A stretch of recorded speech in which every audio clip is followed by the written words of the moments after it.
A service of KIBMradio.com, the Internet's home for an all old-time radio.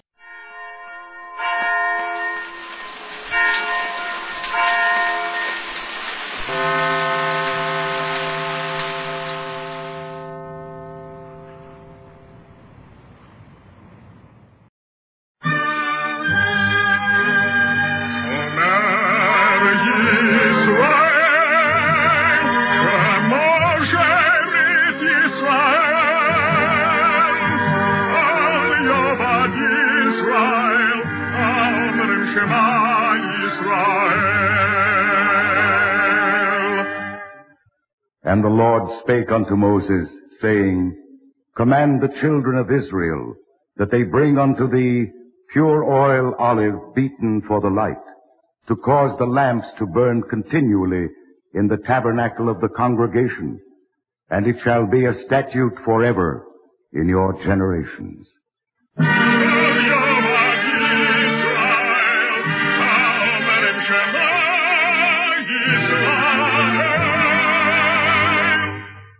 The Eternal Light. The National Broadcasting Company and its affiliated independent stations present The Eternal Light, a program which comes to you under the auspices of the Jewish Theological Seminary of America. Our program today, The Wisdom of the Fathers, was written by Joseph Mindell and is based in part on the new book, The Living Talmud, translated and edited by Dr. Judah Golden, published by Mentor Books and the University of Chicago Press.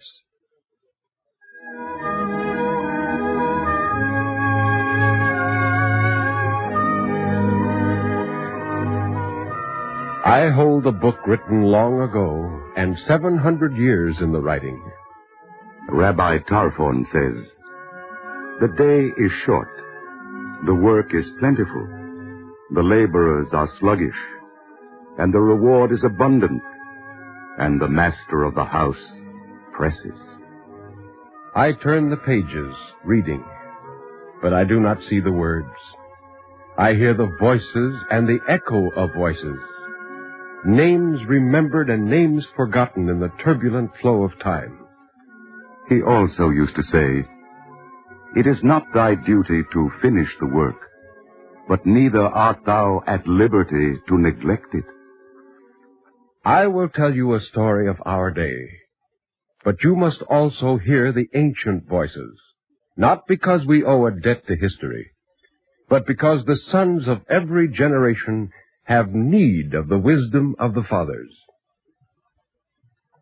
Rabbi Simeon says, By three things is the world sustained, by justice, by truth, and by peace.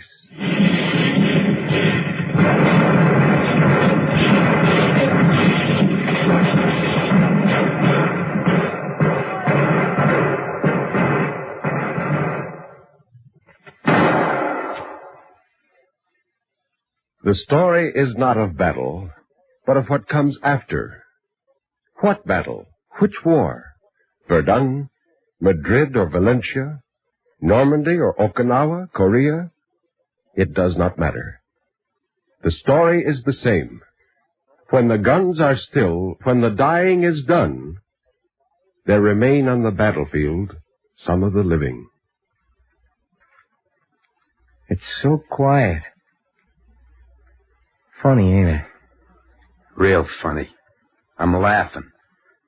I mean, nobody's talking. What's to talk about?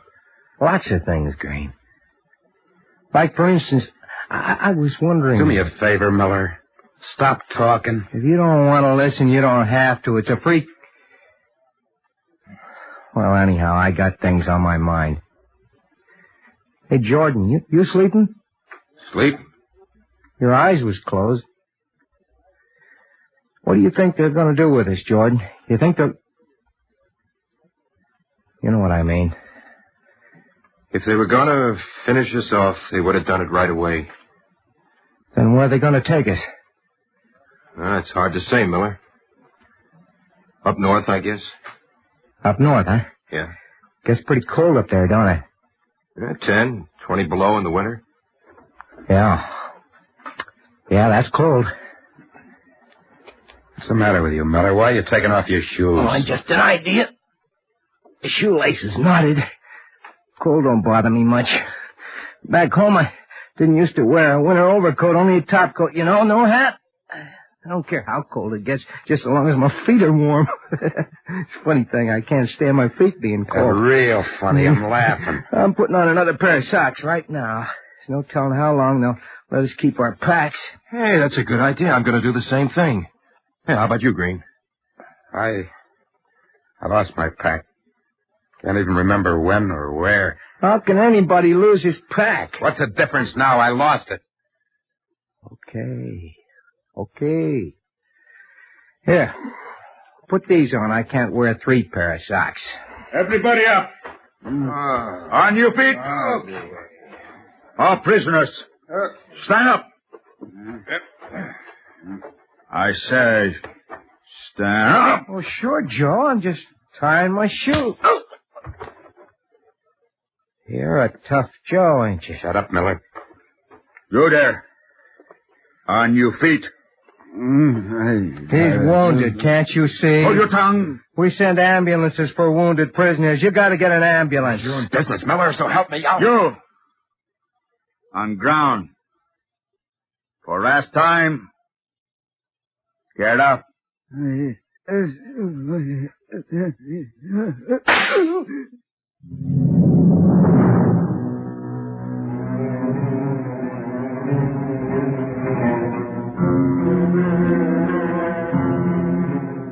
10 generations from Adam to Noah, to make known the patience of God.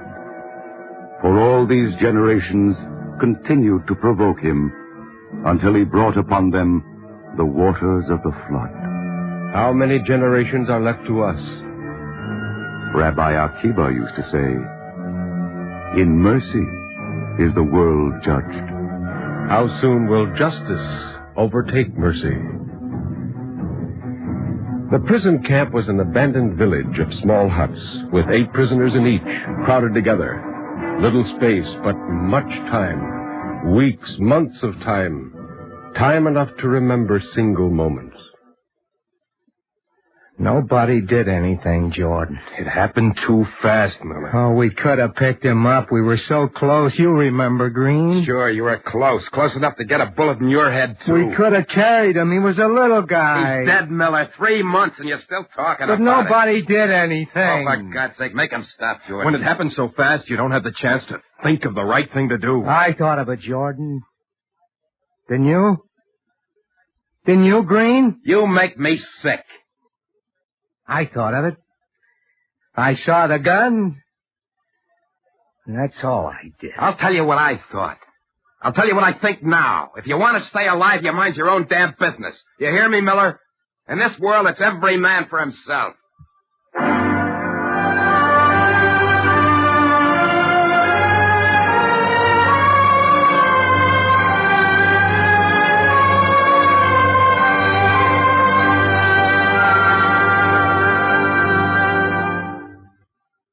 Your turn today, Green.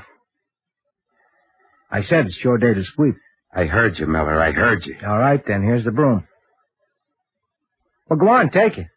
It's my day, you said. Okay. On my day, let the floor go without sweeping. There's other people here. They're all trying for the blue ribbon for the best housekeeper? You gotta do your share. Why? What do you mean, why? Do I have to tell you why? I'll sweep the floor. That's not right, Jordan. It's his turn. And it's not right. I'm tired of the arguments.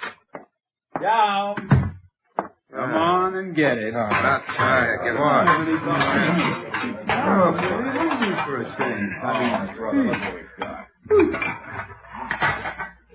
You're not eating, Green.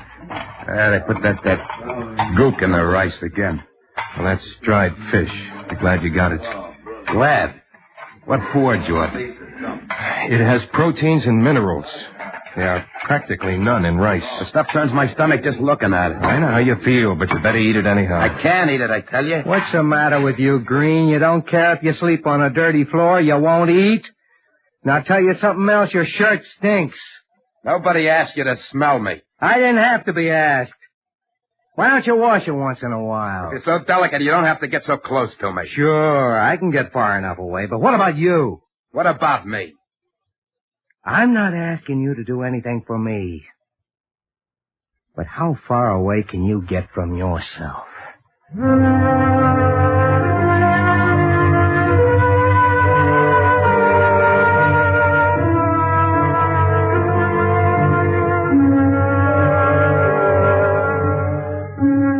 Hillel received the tradition from those who came before him, and he used to say, "If I am not for myself, who then will be for me? And being only for myself, what am I? And if not now, when?" What's today? 19th or the 20th? Hey, don't anybody know the date? What's the difference? You reading the letter, Jordan? Yeah, I'm reading the letter. Same one? One you got the day we moved up to the line? Same one. It's funny she stopped writing to you. She writes, Miller. She writes a letter every day. Yeah, I notice how much mail you've been getting. Nobody gets any mail. They don't give us our letters. But she writes every day, you hear me? Sure, Jordan, sure she does. I don't know what's the matter with me.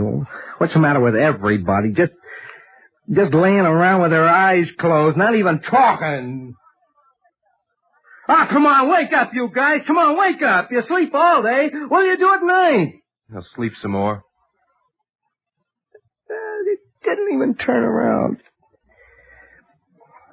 You know, Jordan, sometimes I wish they'd put us to work, hard work, so I could feel up my muscles. I'm getting soft.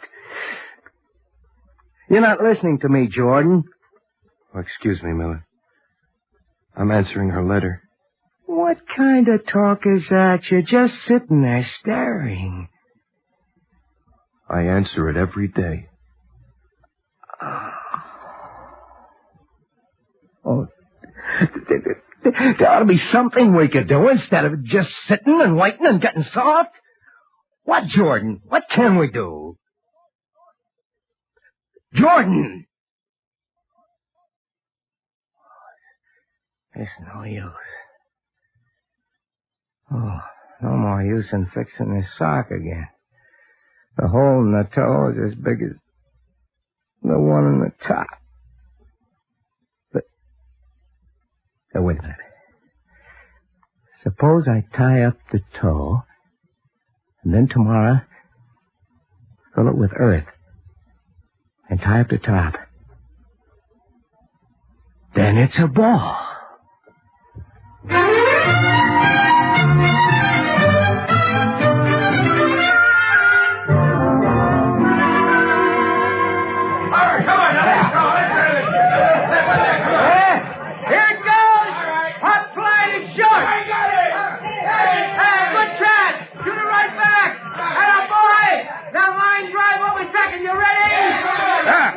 Give that to me. What? Boy, it's only an old sock. It's not permitted. This is exercise period. Well, that's what we were doing, tossing the ball around. Exercise is walking in marked-out path. It's too cold to just stroll around and around. Then privilege will be withdrawn. No, we'll walk.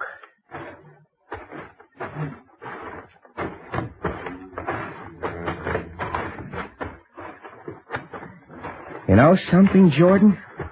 What? I got a pain in my throwing arm. The muscle is soft, but it's still there.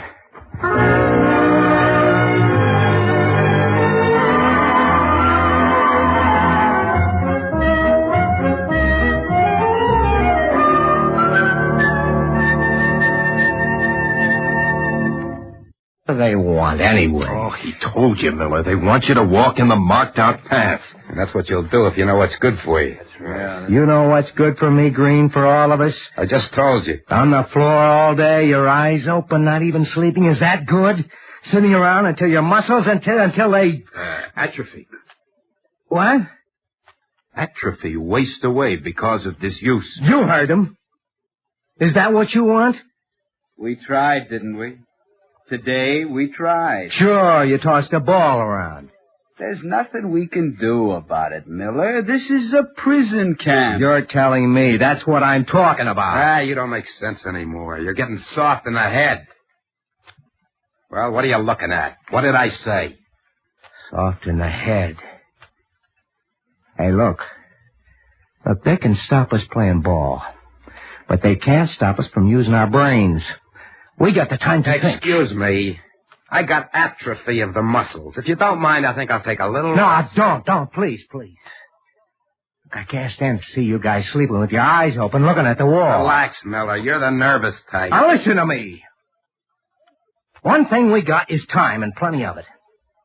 Enough to make us soft in the head because we're not using our brains to think, to learn. Learn what? I don't know. Lots of things.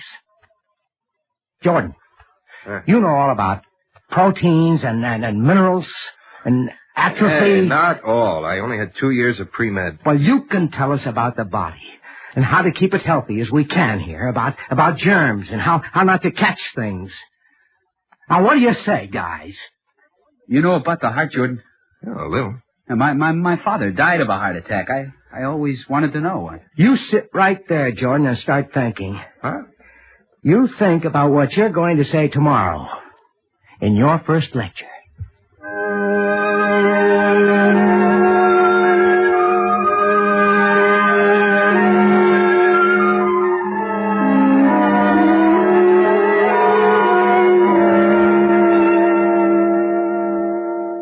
So, to be in a state of health, the body needs all the nutrients I told you about. Nutrients? Yeah. Protein. I remember. Yeah, proteins, fats, minerals, carbohydrates, vitamins. That's right. Yeah, but not all foods contain all these nutrients. That's why when they throw dried fish in the rice, they give us... I'm sorry. Must have caught a cold or something. Hey, take it easy. Don't try to talk. Oh, go on, Jordan. I'll be all right. No, that's enough for now. We'll continue tomorrow.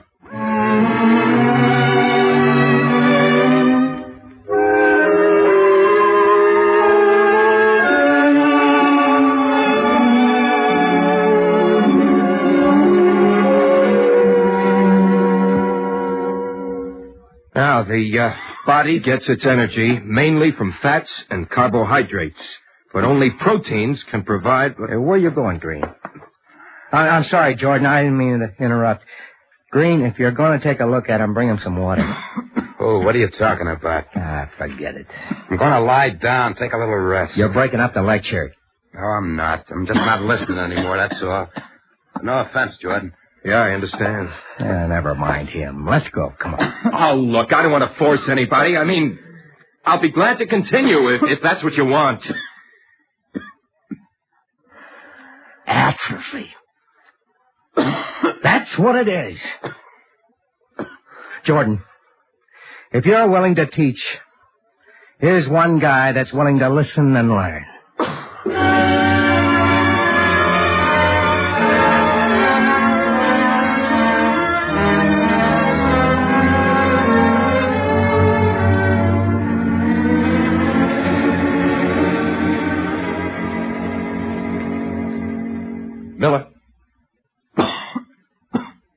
Miller? Well, looks as if I've lost my last student. I'm still with you, Jordan. Well, thanks. Hey, why don't you try sitting up? You know, it might ease the coughing. It's kind of hard. I keep slipping down. Hey, Miller. I heard every word. Did you? Well, most of it. You were asleep with your eyes open. I was? Yeah. What do you know? Maybe I'll lay down, too, for a while. Take a little rest.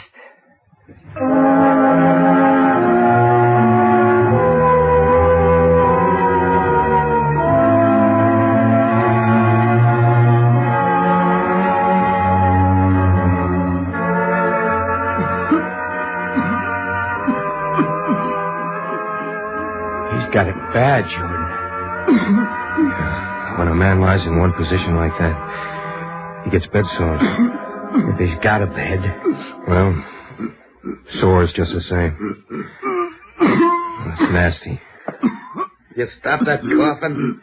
How do you expect a man to sleep? It's real nasty. I had him once. What? No, bed sores. Oh. He should keep turning. He should be changing his position. He doesn't. I've been watching. For Pete's sake, take a drink of water. Do something. Only stop that coughing. A drink of water don't help that kind of cough. You ought to have some water. You know, fever dehydrates a person. You sure know some big words, Jordan. Dries him out. He needs water. If I wasn't laying down, I've been feeling tired lately. Think I'm sick too? Let's see your tongue. Nah, you're not sick. Hey, Jordan, you would have made a fine doctor. Shut up. You don't have to listen, Green. It's a free country. He's not talking to you, Miller. How come you only did 2 years of medical school? It was pre-med. Well, how come? Because I don't remember. What's the difference?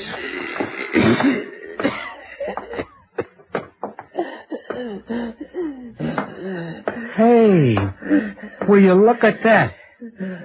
Green's going to get him some water. He's got to do everything himself. That's what you always said, Green. What did I say? I'll tell you the exact words. In this world, it's every man for himself. That's not the same thing, Miller. It isn't? Get up. Come on, get up. Somebody open the door, will you? Yeah, what are you going to do, Green? Put him outside, then maybe we'll get some sleep. Open the door, Miller. You oughtn't to do that. Open it myself. Hey, Green, you can't do that. It's 10 below out Let there. go of me. Jordan, the poor guy's burning up with fever. He's shivering at the same time. Let go. Get the blankets, Miller, all of them. I warned you. Can you handle them? You get the blankets, I'll handle him.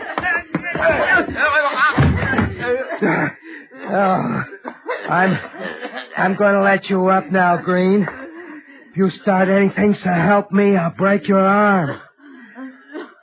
You need anything else, Jordan? No, not now. He would have died out there. Do you understand, Green? He would have died. He's as good as dead right now. Like the rest of us, we're all as good as dead. Not me. Maybe you. The ones that turn your faces to the wall giving up while you're still alive. Now, you talk like a fool. What have we got left to give up? Hope. As long as we're alive, there's hope. Then we're dead. You just said it yourself. We're stuck away in this godforsaken hole. Nobody knows about us. Nobody cares. What can anybody do for us? You ask a lot of questions, Green, but they're all the wrong ones. Why don't you ask, what can I do for myself? That's an easy one. You can eat the filth they give you. You can sweep the floor every day. You can have your fancy lecture. You left out something. I can think of getting out of here. So? Even if you could break out, where would you go? You don't know the country. You don't know the language. It's safer in here. That's real cozy. All you have to do is stop eating, stop seeing, stop your brain from working. You're no better than anybody else. For all your talk. You walk round and round like they tell you to do. Not me. I don't walk the marked-off path unless it goes where I want to go. You're here, like the rest of us. This where you wanted to go? You talk too much, Miller. I'm tired of it. Just plain tired. Get up, Green. I said I'm tired. I won't let you turn your face to the wall. You're going to hear what I have to say. Sure, I'm here like the rest of you. I didn't ask to be a soldier. I didn't ask to come out of that trench. I didn't ask to be captured. Times I didn't ask to live. I wanted to die. But I'm alive, and I'm here. And lots of things can happen I don't ask for. Now, you listen to me. Even here. Even for me, a prisoner. Where I walk, and what I do or don't do. I decide.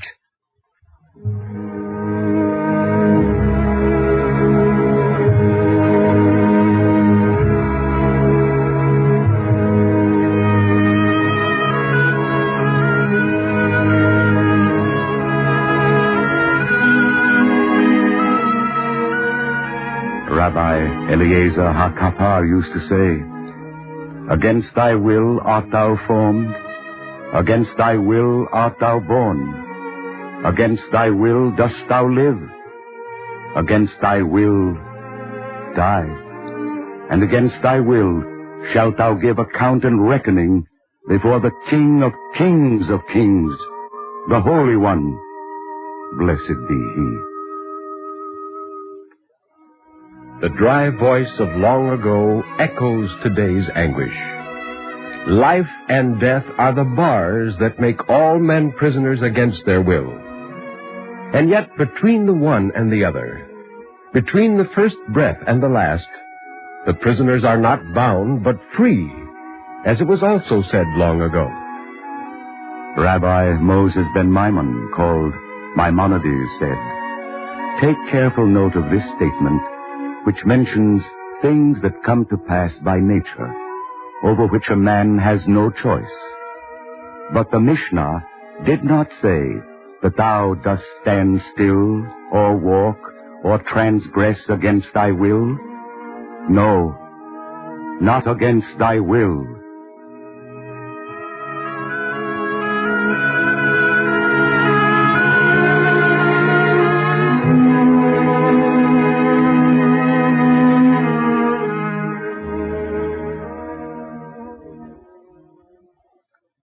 How shall the telling be ended when prisoner and free man are not separate, when the story has no ending but life and death and the choice between them?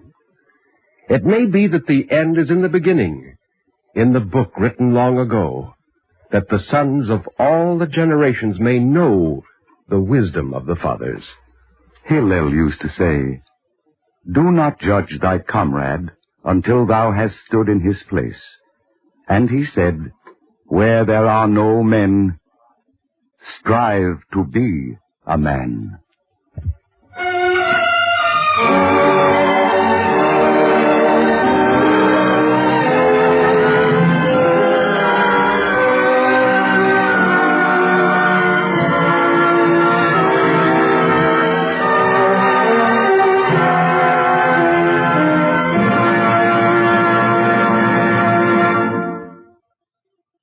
If you would like a copy of today's script, please send your name and address with 10 cents to cover the cost of postage and handling to the Jewish Theological Seminary of America, 3080 Broadway, New York, 27, New York.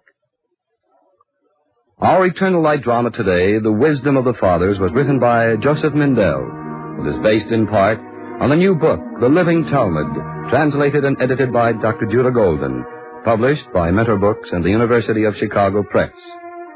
Cantor Robert Siegel sang the liturgical introduction. Featured in the cast were Lawson Zerby, Joseph Julian, Alan Bergman, Ralph Camargo, and Bill Mason. Nelson Olmsted and David Rose were the narrators. This is Bill Rippey. Our program was directed by George Voutsas. This weekly program is presented under the auspices of the Jewish Theological Seminary of America.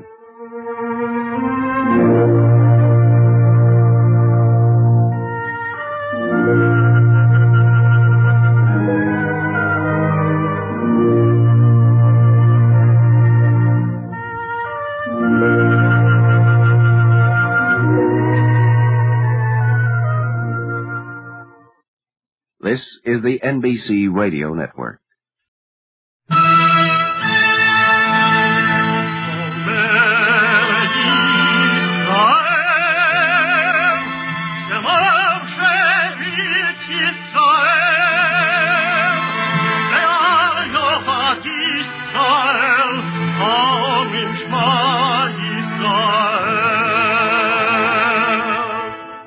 And the Lord spake unto Moses, saying, Command the children of Israel that they bring unto thee pure oil olive, beaten for the light, to cause the lamps to burn continually in the tabernacle of the congregation, and it shall be a statute forever in your generations.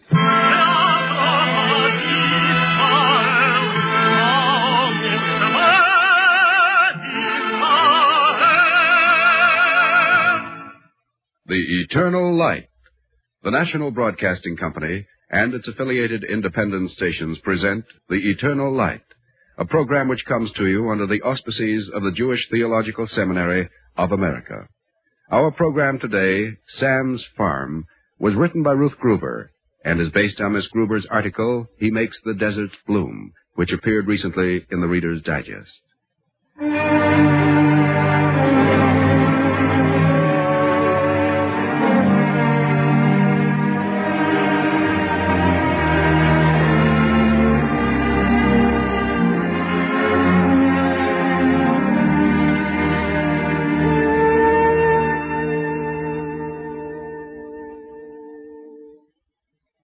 You're Sam.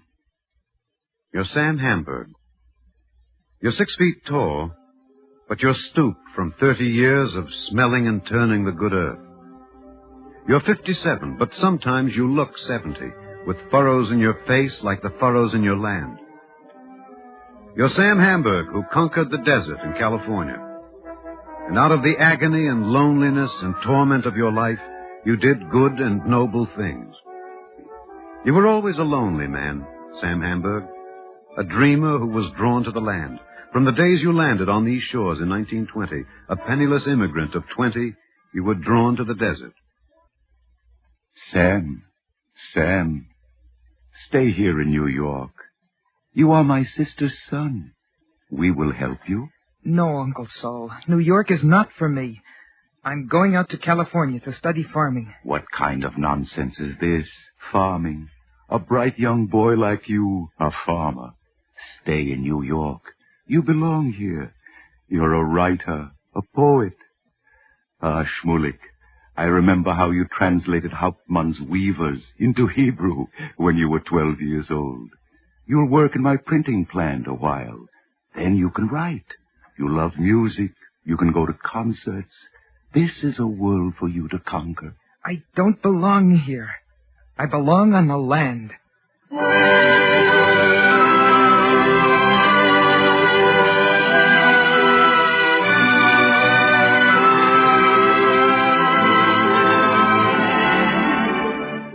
Penniless, Sam Hamburg went to California to study farming at the university in Berkeley. His professor recognized his talents and offered him a job as a teacher. But the land was in his blood. Desert land. Sam heard that desert land was being given away for practically nothing to any brave man who would dare to tame it. With $2 in his pocket, Sam put up a tent and took on the land that had licked hundreds of men before him. For 30 years, he fought a desperate, nearly suicidal fight against everything the desert could throw at him. His cotton crop was wiped out by early frost. His wheat crop was wiped out by rust. His wells ran dry. He brought a river 40 miles away to his ranch and lifted it 300 feet to water his land. He married. He had 3 children. But his life was the desert. By 1952, he was the master of a ranch the size of the island of Manhattan. He was a millionaire farmer. He had conquered the desert. But the desert also conquered him.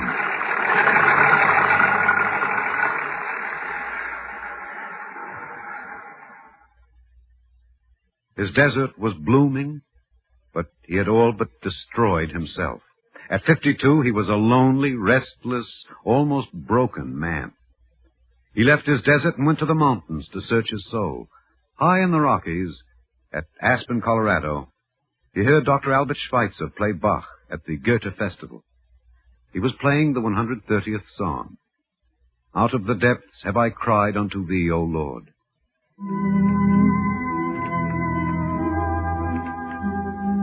Sam sat there in the vast hall, listening to Schweitzer, and a conversation took place in his mind. But because it took place in his mind, did it not actually take place? Dr. Schweitzer, my name is Sam Hamburg. Sit down, please. Dr. Schweitzer, I want to tell you something. I listen to you play, and I say to myself, such peace I have never seen in any man's face. How does one achieve such peace? Dr. Schweitzer, I'm a rich, successful farmer, as we reckon these things in America, but I'm finished. I'm broken. I don't know where to go from here. I live alone on my desert in agony and the torture of solitude. Mr. Hamburg, you are not alone in agony. Everyone has a burden of pain. Tell me. It is good to know pain.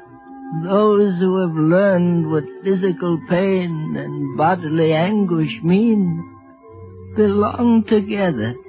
You've been in Africa a long time. Have you missed 30 years of culture? A man doesn't miss anything if he loves what he's doing. I shouldn't be bothering you. Man belongs to man. Man has claims on man. Does anyone have a claim on you? What do you mean? I thought the people in Africa had a claim on me. Does anyone, anywhere, have a claim on you? Yes. There are people who have a claim on me. 6 million people have a claim on me. There is a living remnant, is there not? Yes. There is a living remnant. In Israel. I know who has a claim on me. Why don't you go to Israel? Teach your people. There are deserts in Israel.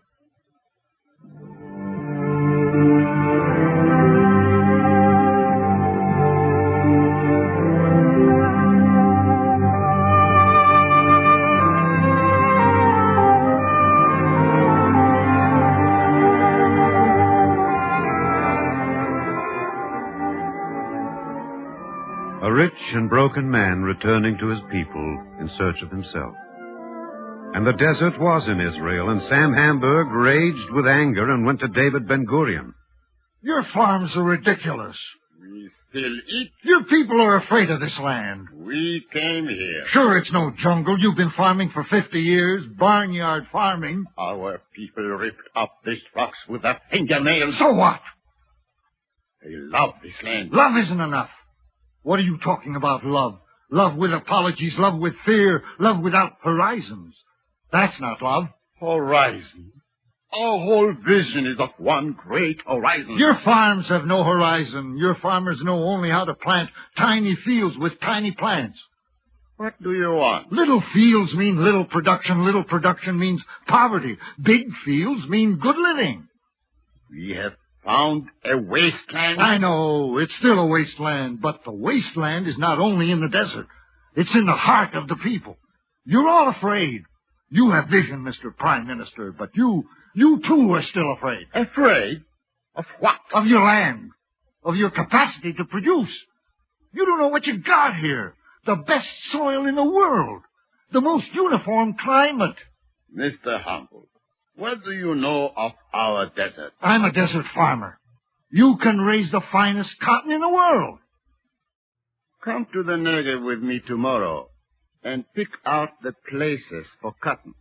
Not tomorrow. I've got to fly to California tomorrow to get in my crop. I'll come back in 30 days.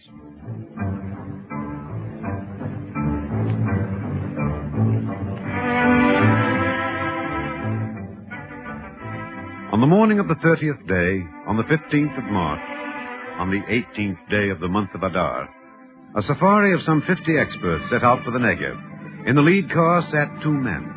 Two dreamers whose life work was to repair the desert, the human desert. Driver, stop the car. I want to take a look. Sam lay down on the ground and smelled the soil. Dead land. How do you know? The way you know history, that's the way I know soil. If we brought water. I tell you, this land is a corpse. Nature has discarded it. You find corpses like this all over the world. Let's not waste time. Driver, go on.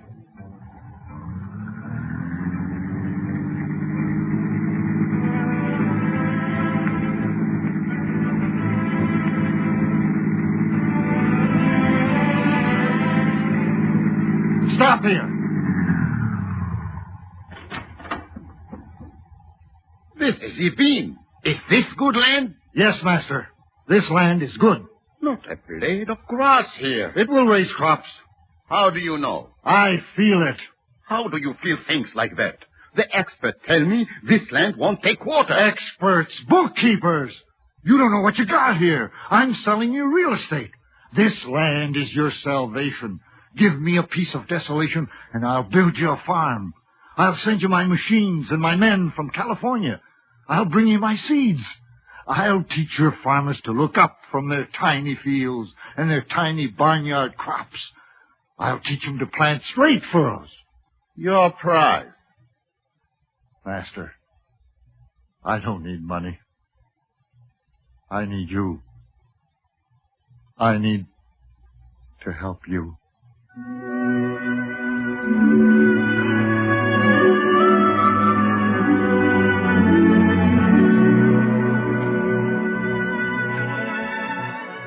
Sam Hamburg, looking for a piece of desolation. Drought-ridden land, yellow, parched. For years, no one had touched it. 50 years. Yet the River Jordan lay below, 200 feet below. Driving with Chaim Gvati, Israel's director of agriculture, Sam found a piece of desolation. Sam, this is abandoned land. It's rich. Look at those weeds and thorns. We're going to farm it. Why? If it can grow thorns, it can grow crops.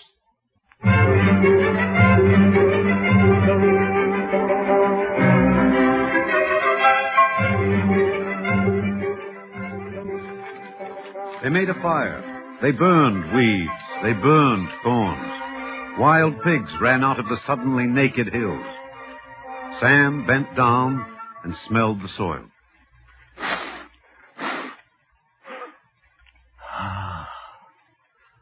This is the richest land I've ever seen.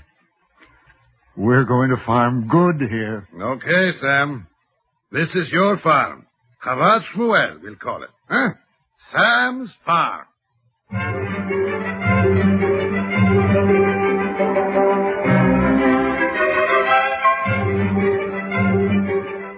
Because Israel is a small country, everyone is digging deep. Everyone is going down, digging deeper into history, deeper into the mind, deeper into the subsoil of what it is that makes a man a partner with God. Sam Hamburg flew back to the United States. Soon he was back in Israel with an American water engineer, Eugene Woolley. Sam, I always thought you were a character. I changed my mind. You're a madman. Yeah, okay, but lift the water to the mountain.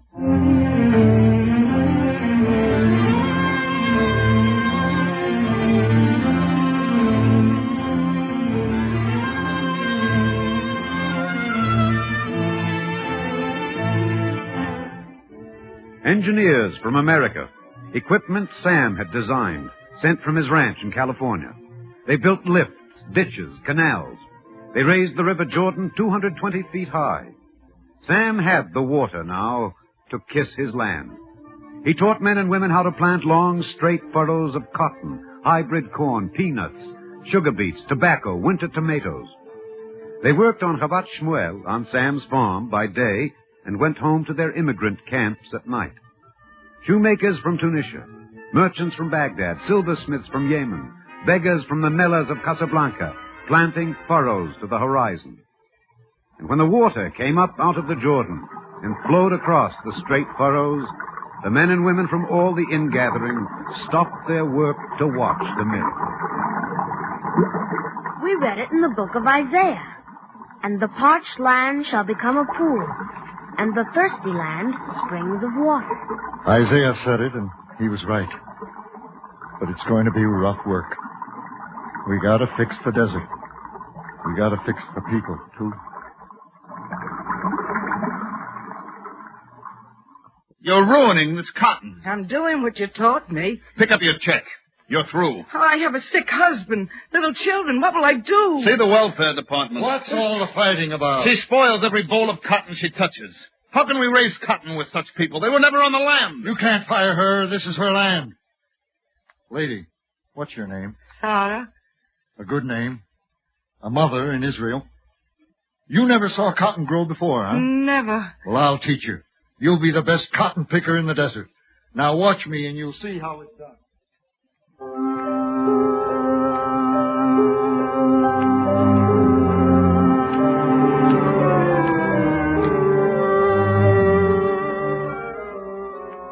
You're Sam, tormented dreamer who can serve only through service. Some rich men find happiness in giving money. You can find happiness only in giving yourself. Sam Hamburg serving God by giving Sam Hamburg. Sam, look at these tomatoes. Winter tomatoes. I never dreamed you could raise so much on half an acre. I never knew how big half an acre is. How big is half an acre, Avram? As big as your imagination.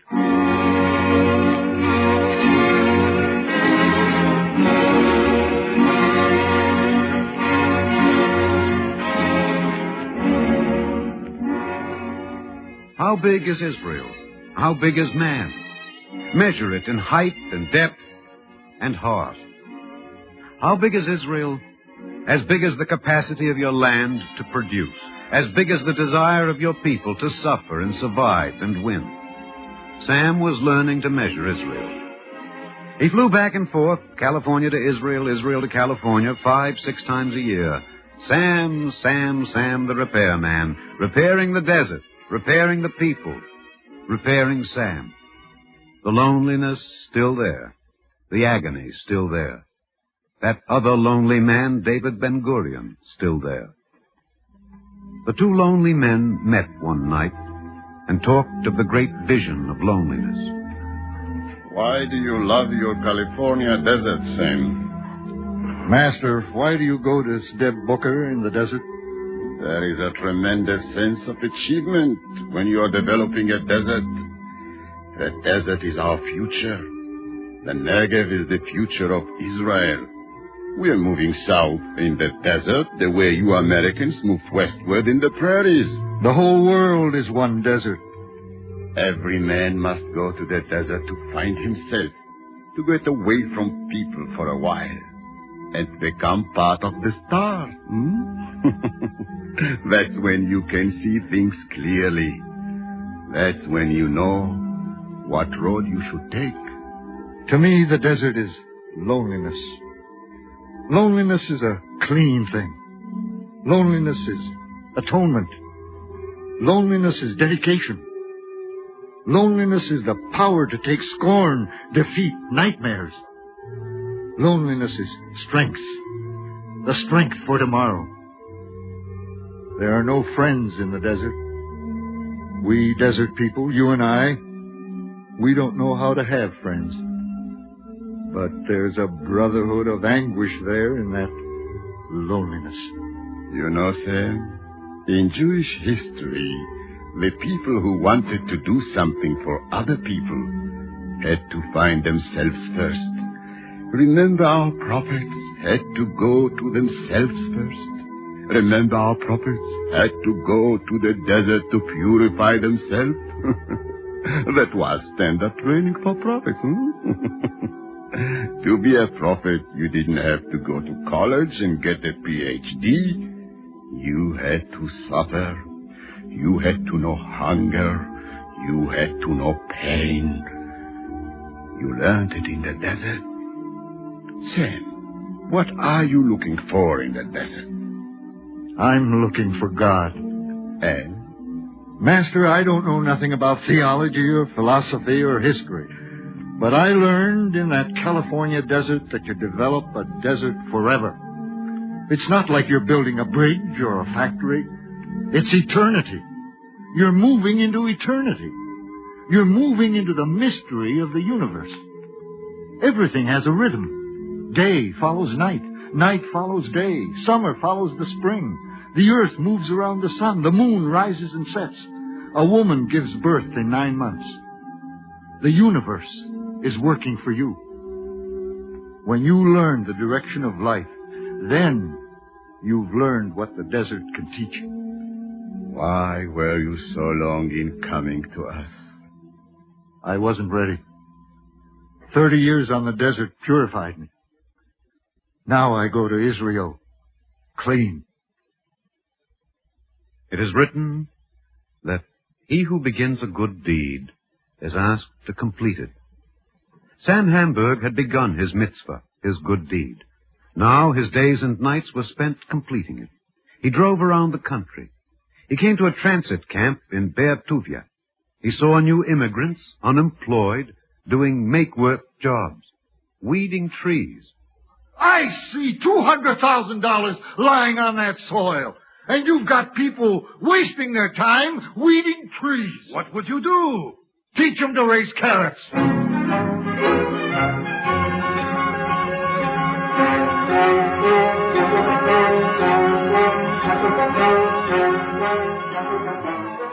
He brought carrot seeds from America, and the new immigrants raised fine carrots.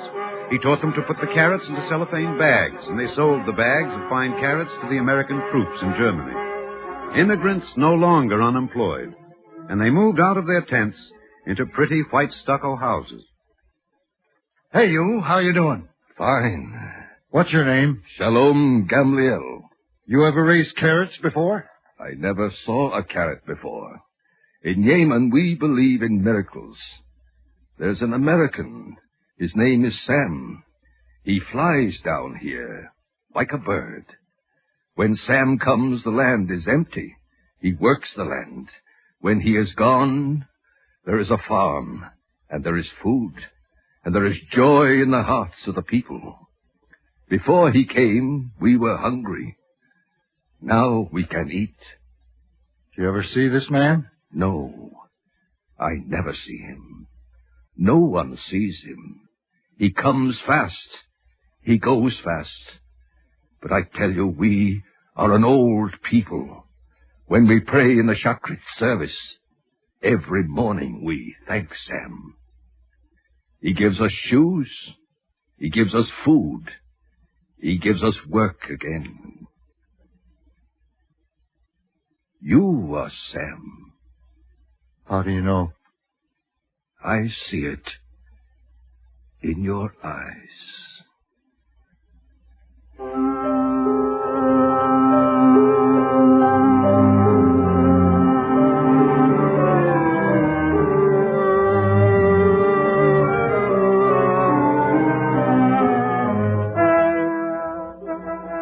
You're Sam, and the agony and the terror of the years on your desert are softening a little. But still an angry man, shouting at everyone with a voice like a truck going over the gravel. You're supposed to be idealists. You're supposed to be great ideologists.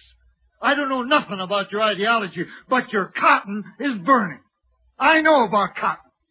If you don't irrigate that cotton, I'll take it away from you. Sam returned the next day. The cotton field was irrigated. Lord, you don't owe me nothing. Why is everybody afraid of me? Why? Because you care. The main thing in life is to care. Take care of your crops. Nothing ever came easy to Israel or to Sam Hamburg. One morning, a cable reached him in the desert in California. The cotton bug has learned to live with the insecticide, spreading like wildfire. May lose entire cotton crop. Please come.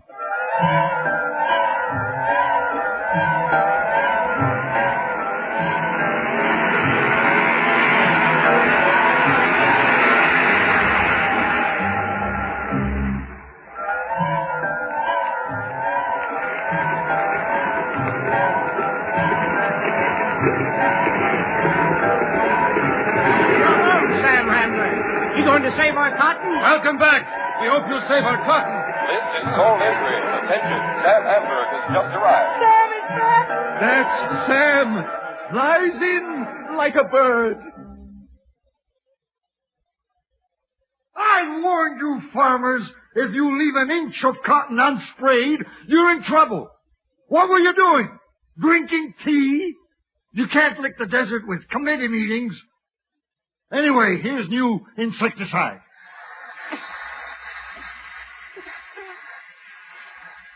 Sam spent 19 hours without rest, fixing the nozzles of sprays so that not an inch of cotton would escape the coating of the new insecticide. This is Cole Israel. We have asked Sam Hamburg, the father of Israel's cotton, to speak to you tonight on the cotton crisis. My friends, when I got the cable, I was mortally afraid. I have never been so frightened in my life.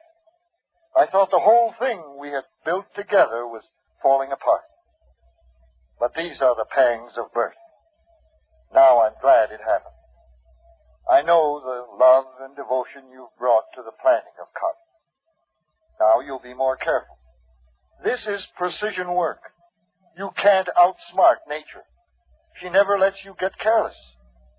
We learn by our mistakes, expensive mistakes. But the cotton is saved.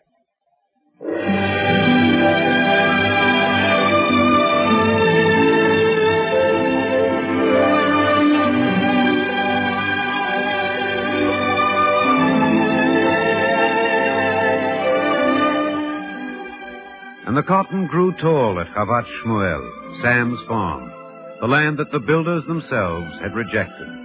From all over Israel, farmers came to look and to carry home with them the picture they saw. Desert land blooming, desert land made fertile, rows of green cotton and corn marching like proud soldiers straight to the horizon. A desert that sang. The sun was setting in pink shadows on the bareback mountains of Jordan when Sam looked at the fertile land and the river Jordan flowing through it. And he remembered the weeds and thorns and the wild pigs that had lived there. And tears streamed down his face. And he fell down and kissed the soil of Eretz Yisrael. The loneliness in the desert is the price you pay. You marry the desert. Never leave your desert. As long as you work to conquer your desert, no one can destroy you.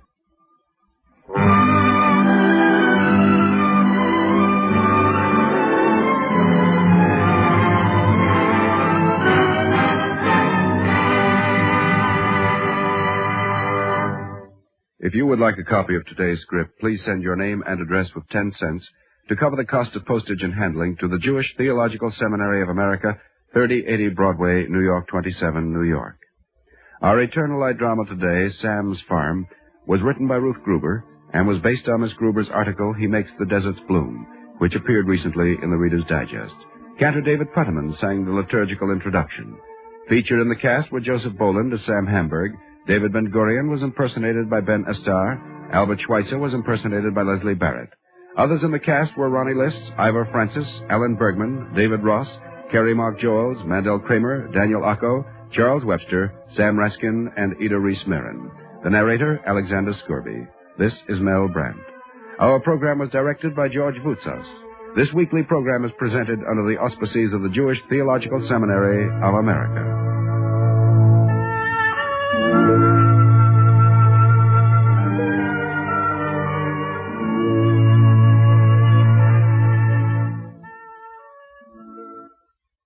This is the NBC Radio Network.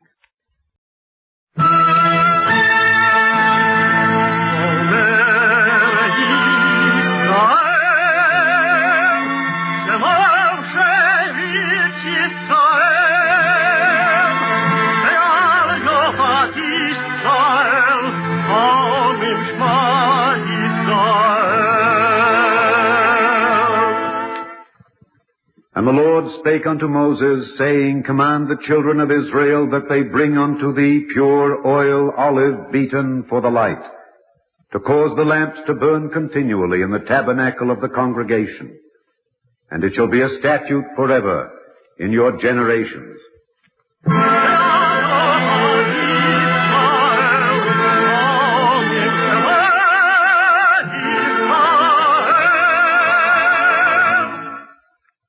The Eternal Light. The National Broadcasting Company and its affiliated independent stations present The Eternal Light, a program which comes to you under the auspices of the Jewish Theological Seminary of America. Our program today, Abbie Could See, was written by Mark Siegel.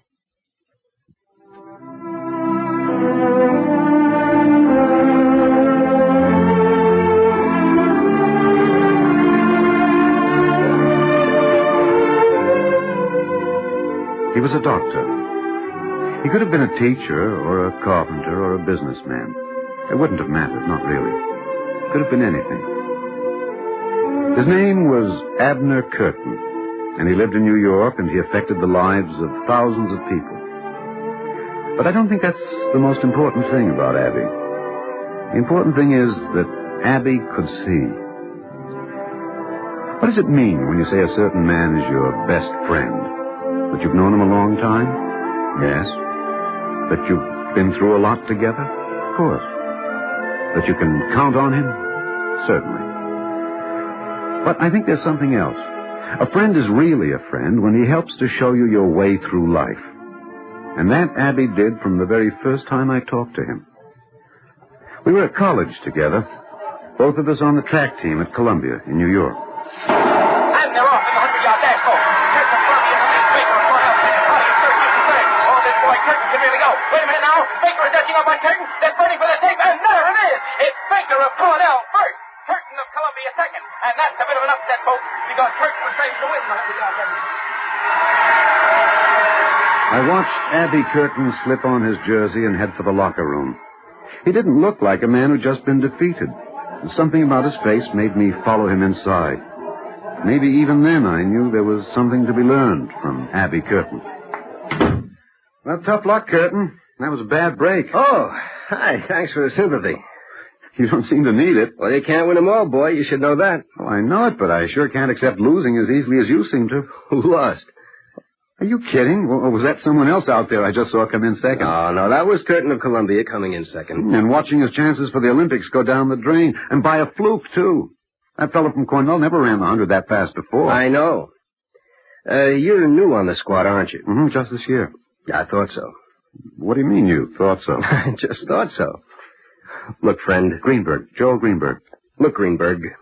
Winning or losing doesn't count. Not that way, anyway.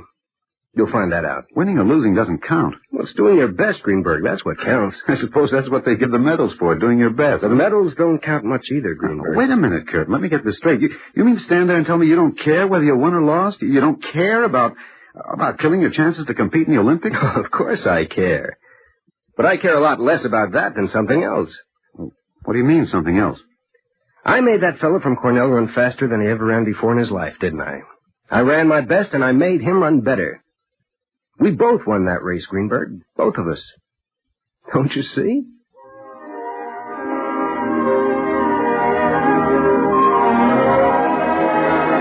I didn't understand what he was getting at, really.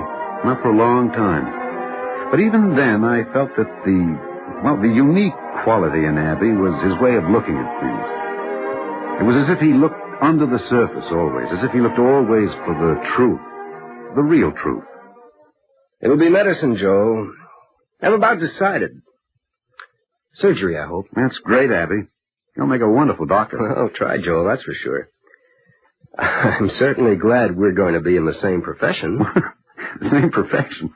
What are you talking about? You know I'm going to study for the rabbinate. Well, of course I know you're going to be a rabbi. And what's a rabbi's job? Helping people live healthier lives? Right. Healing people's wounds? Check.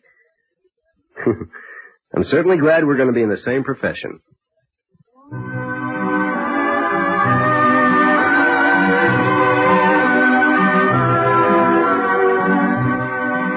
See, it was all one for Abbie.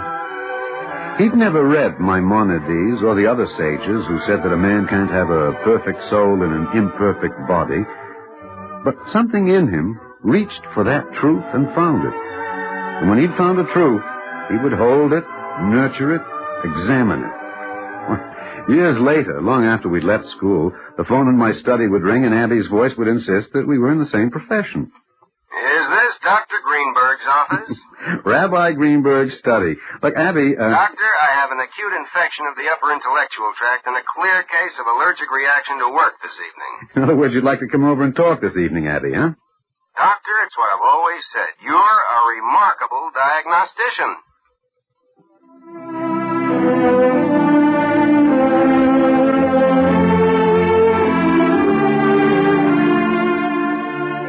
You could talk to Abbie about anything and come away with a new view. He could be amusing or he could be serious. He could be flippant or he could be grave. But whatever his mood, you could feel always his his endless curiosity about the world around him. And the curiosity led him always to the path of truth. Abbie could see.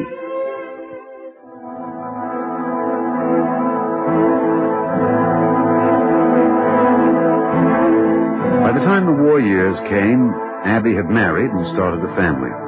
In the summer of 1942, he enlisted, serving in the medical corps, first in the States, then in England, in France, and with the Fourth Army under General Bradley in the drive into Germany. Of all the impressions on an impressionable man, none cut so deeply as the day in the autumn of 1945 when Major Abner Curtin first walked through the gates of the just-liberated concentration camp at Dachau. Major Curtin? Yes, sir. Have you completed your inspection? Completed it? No, sir, but I've started. Your findings, Major? My findings. Starvation, Colonel. TB, dysentery, anemia, cardiovascular diseases. A whole catalog of suffering and misery. Anything else, Major? Yes, sir. One other thing. A very hopeful thing. Hopeful? Among the survivors? Yes, sir. The most hopeful thing of all. An indomitable spirit, Colonel. An indomitable will to live.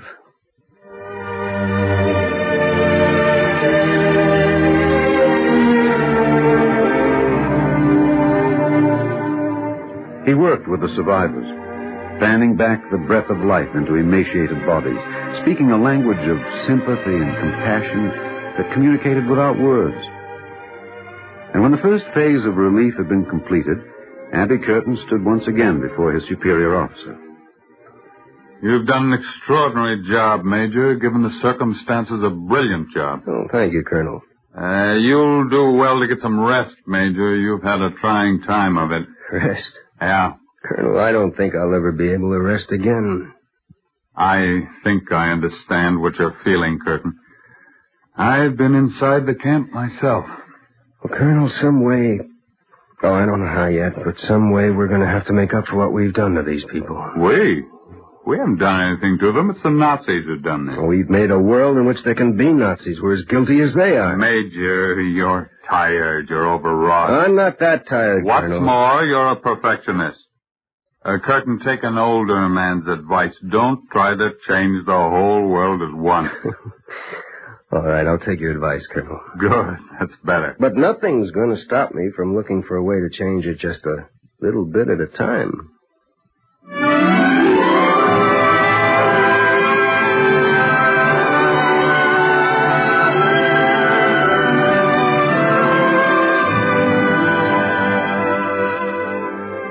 To change the world a little bit at a time. To try day by day to perfect the universe according to the will of God. That's really what man is placed on earth for. I don't think Abbie thought about it in just that way, but he acted always as if he did. Abbie could see. And the beginning of what was to be his major contribution to medicine came, perhaps, because he could find truth and accept it from any source, even in the confines of a concentration camp. Herr Dr. Curtin. Oh, Granny, are you back here again? I told you to rest. Ja, Herr Doktor, but you see... You've been here 3 times today. Now, that's no way to get your strength back. No, Dr. Curtin... Are you taking the vitamins I gave you this morning? Jawohl, I take the vitamins. And you've lost your food ration slip, hmm? Nein, I have it, the food ration permit. Well, and what is it this time, Granny? Herr Doctor, something else I wish. This. I don't want this. The number on your arm? Herr Dr. Curtin, you will take it off, yeah? Granny, there's no way to take that off. The Nazis tattooed that number. Tattooed? But you will take it off, nein? Oh, Granny, you can hardly walk. You need to eat, to rest. I think I know how you feel about that number on your arm, but that's not the important thing now. Not important. Not important, Herr Doctor. What's an outside thing, Granny? It's on the outside. Herr Dr. Curtin, You are Jew, now. Yes, but... Then maybe you understand. The number. It, too, is on the inside. Yes, of course, Granny. But I studied to be a surgeon. I work on the inside of the body, you understand? Natürlich, I understand. Herr Doctor, I tell you something. I am not a doctor, only an old woman. But I tell you something. What, Granny? What do you want to tell me? I tell you, Herr Doctor. Sometimes you change the outside, you fix the inside. You take the number off my arm.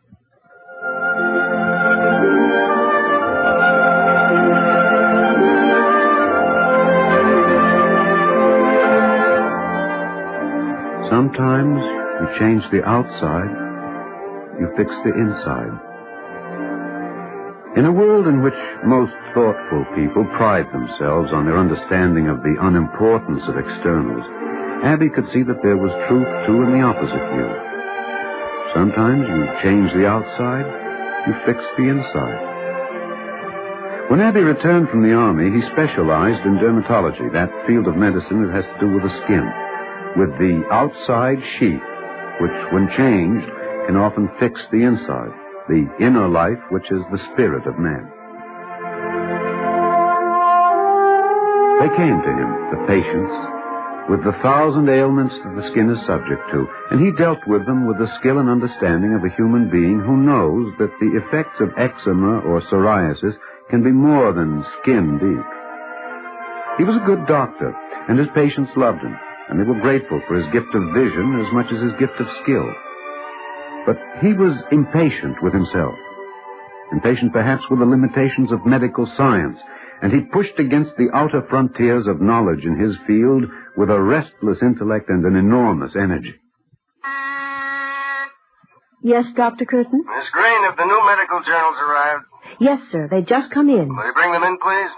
Why, yes, Doctor, but... Are you busy out there, Miss Green? Is that it?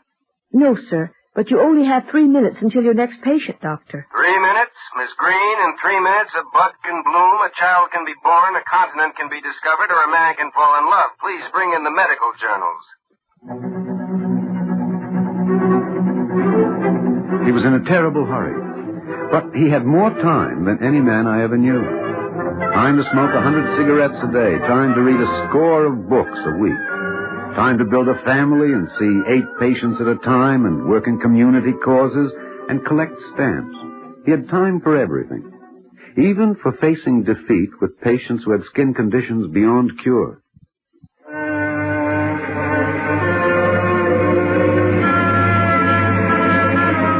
Marjorie, there just isn't any way to clear up the kind of chronic acne you have on your face. Not right now, anyway. Now, let's make a pact. You and I. We'll go on hoping. Hoping and looking. Okay? I'm sorry, Mr. Sherman. The only procedure that would help is painful, expensive, and just about impossible to use on the face. No, Mrs. Haggerty, to remove the birthmark from the baby's face would disfigure him, but someone will find a way soon. Someone's got to.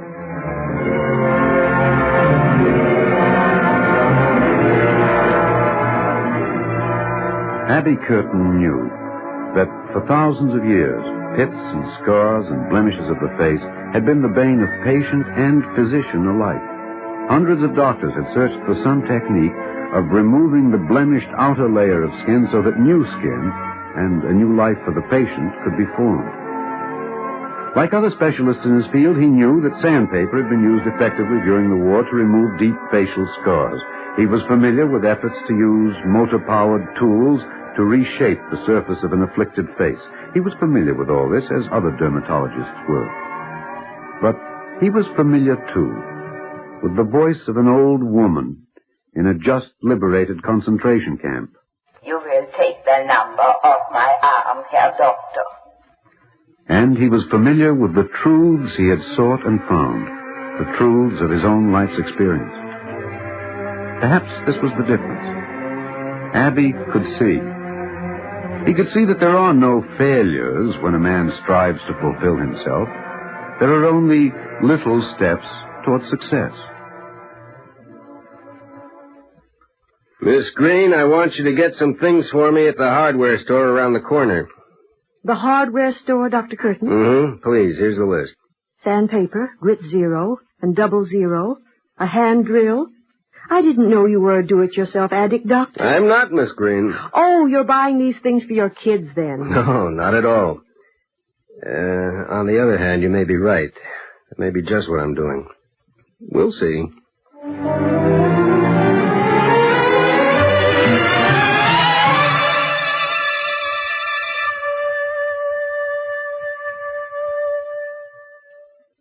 Another list, Doctor? Yes, Miss Green, still another.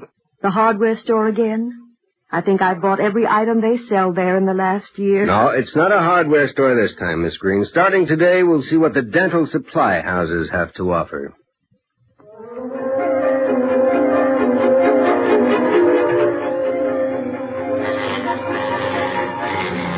He worked with dentists and dental supply houses.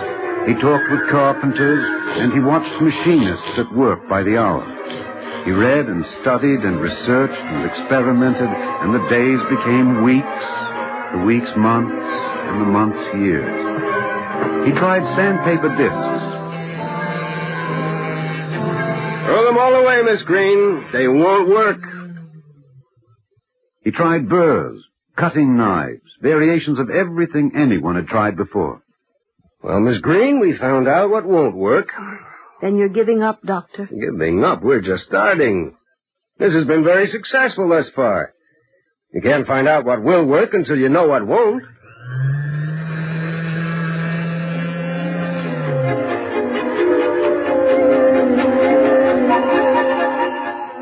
The instrument which Abbie developed finally, which seemed as if it would work, was a small, dime-sized, flat wire brush driven at high speed by an electric motor. And when he was satisfied by preliminary tests that the procedure he had developed would be effective, he prepared to put it to its final trial. You understand what I'm asking you to do, Marjorie, don't you? Yes, Doctor. I'm willing to take the chance. No, I'll be honest with you, Marjorie. It isn't much of a chance. If it doesn't work, there'll be no improvement in the condition of your face. But it'll be no worse than it is. I understand, Dr. Curtin. You're a brave girl, Marjorie. Very brave girl. Brave? I'm not brave, Doctor. It's just that I'd do anything. Anything to have my face look like everybody else's.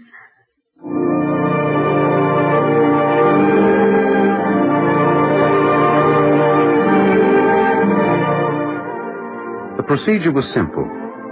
Carefully, Dr. Abner Curtin sprayed Marjorie's face with ethyl chloride to freeze and harden the skin.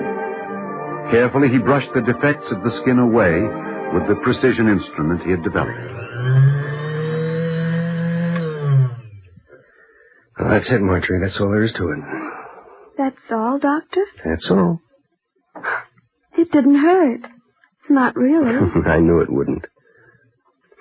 Do you think it was successful, Dr. Curtin? I think so, Marjorie. I hope so. Now we'll have to wait and see.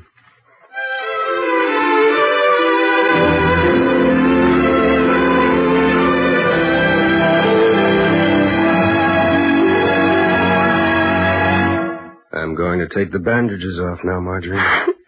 All right, Doctor, I'm ready. Now, you understand your face won't look very pretty. I understand. There. Oh, it's as I thought. As you thought? Marjorie, I think our part of the operation has been a success. The rest of it's up to our partner. Our partner? I thought you said this was all there was to it. Oh, we've done our part of it, Marjorie. Now we have to wait for the new skin to form. Oh. And that's up to our partner. The partner who created your face to start with.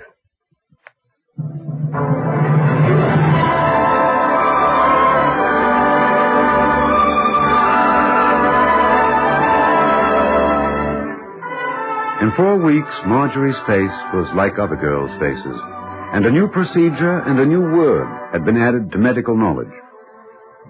Dermabrasion, they called it, a new technique for corrective plastic planing of the skin. But for Abbie Curtin, it was more than that. It was a tool for making the world a more perfect place, a little bit at a time. The doctors came and watched and learned and went away to use the new procedure. More than 500 of them. The physicians who worked with the survivors of the Hiroshima atom bombing came to study Abbie Curtin's method and to use it. A symbol of healing, which is the highest form of atonement. And the individuals came, hundreds of them, seeking a new life through the doorway Abbie Curtin had opened. All who came, the men, the women, the little children, found him ready to help, ready to understand, ready to work harder and longer than any man should. I understood his dedication, but it seemed to me that I should talk to him as a friend about the tempo of his life, and I did. Well, what is it you think I should do, Joel? See fewer patients? Wouldn't be a bad idea. You're running too fast, Abbie, too hard. We're not on the track team anymore, you know. We're not? Everyone's on the track team, everyone in the world.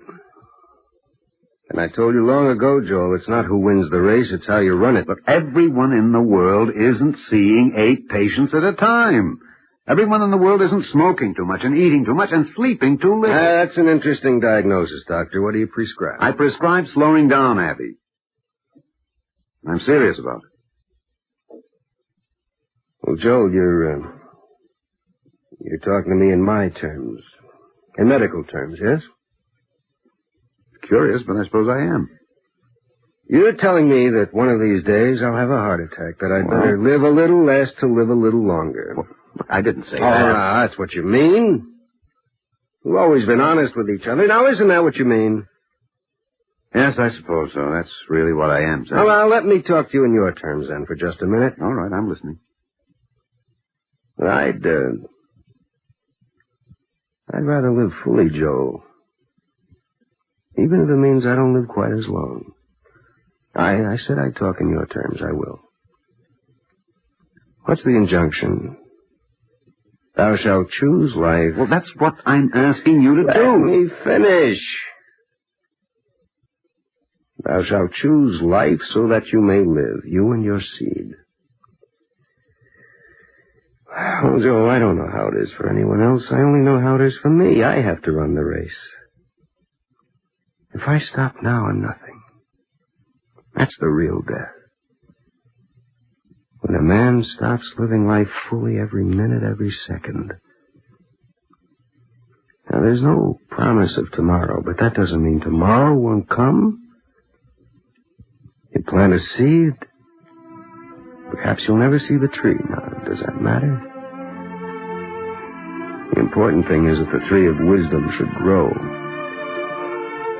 A little boy I hope to face life today. Maybe he'll find the cure for cancer or leukemia after I'm gone. I don't see a big wall between life and death, Joel. I think it's an invisible boundary.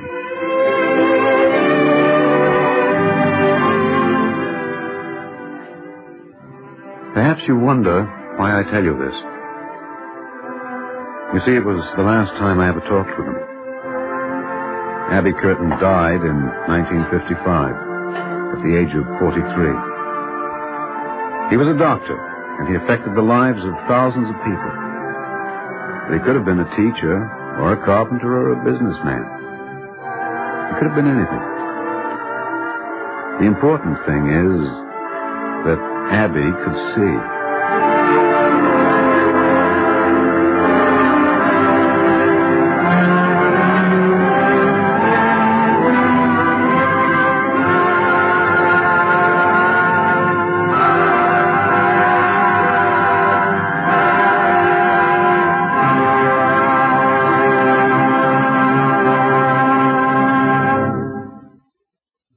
If you would like a copy of today's script, please send your name and address with 10 cents to cover the cost of postage and handling to the Jewish Theological Seminary of America, 3080 Broadway, New York 27, New York.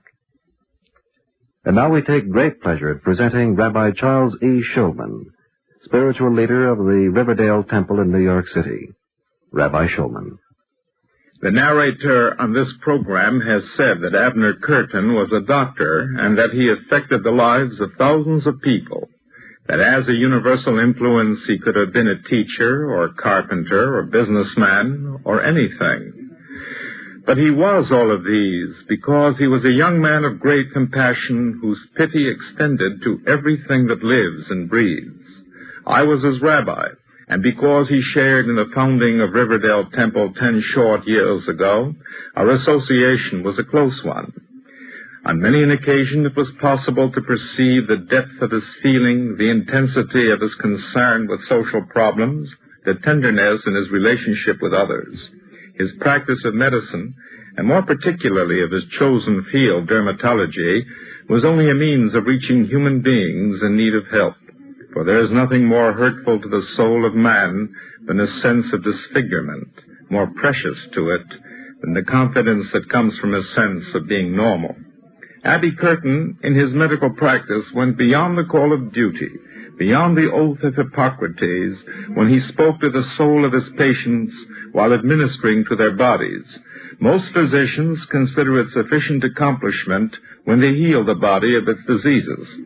Abner Curtin read avidly of the better literature of mankind and meditated profoundly on the things he read. He was especially fond of the great essayist Montaigne. He often said that this great French writer had helped teach him how better to probe the recesses of the heart. When he departed, in the full bloom of his years, he left a great void in our midst, for there was taken from us a cherished human being who had given warmth and color to his world. He had shown by personal example the riches with which a man can endow his years, be they few or many.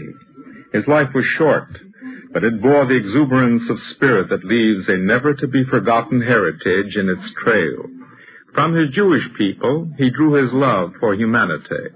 From his scientific training, he drew the knowledge to translate that love into action. Like a flaming meteor, he swept across our horizon and left us light for our guidance.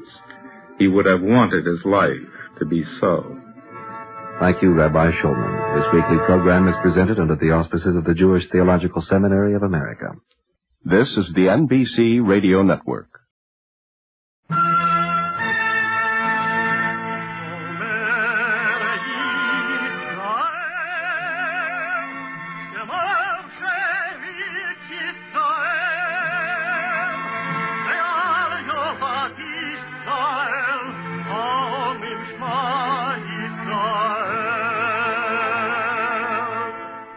And the Lord spake unto Moses, saying, Command the children of Israel that they bring unto thee pure oil olive beaten for the light, to cause the lamps to burn continually in the tabernacle of the congregation. And it shall be a statute forever in your generations.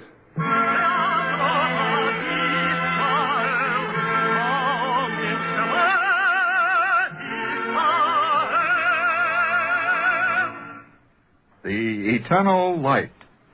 The National Broadcasting Company and its affiliated independent stations present The Eternal Light, a program which comes to you under the auspices of the Jewish Theological Seminary of America.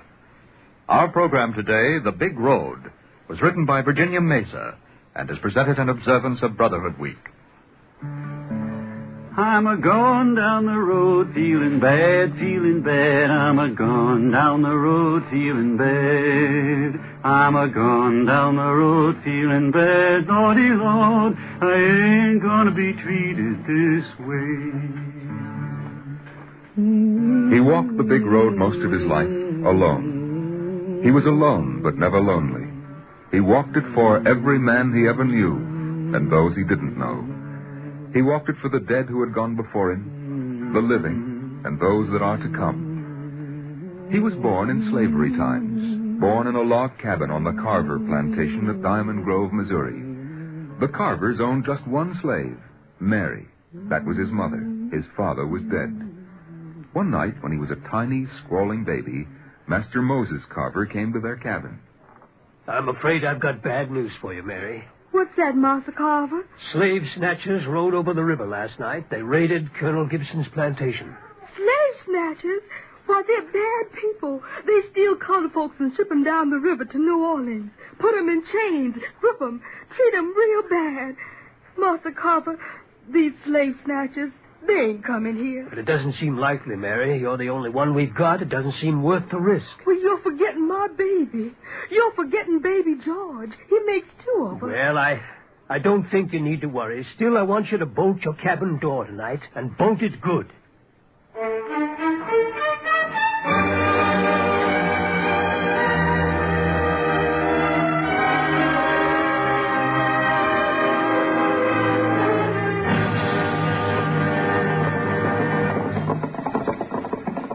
That same night, about midnight... Mary, get up, Mary. The slave snatchers, they've come. Run for the woods. Take the baby. Run, Mary, run.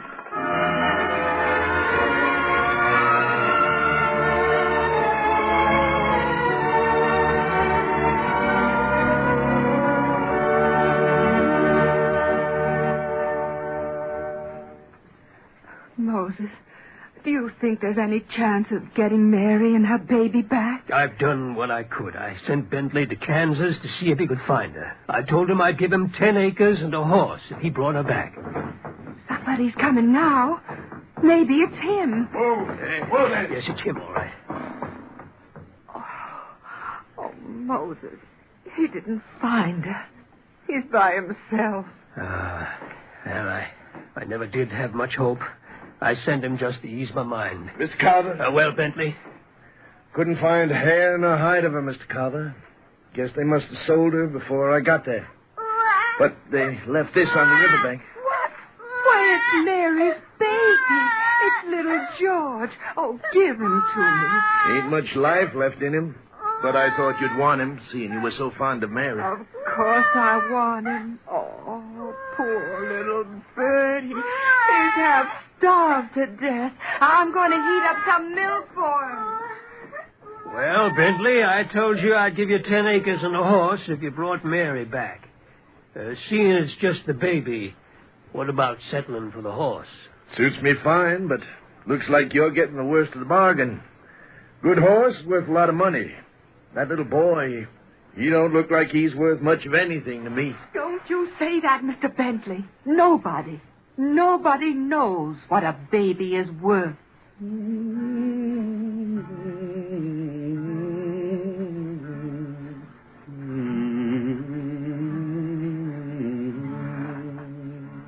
No.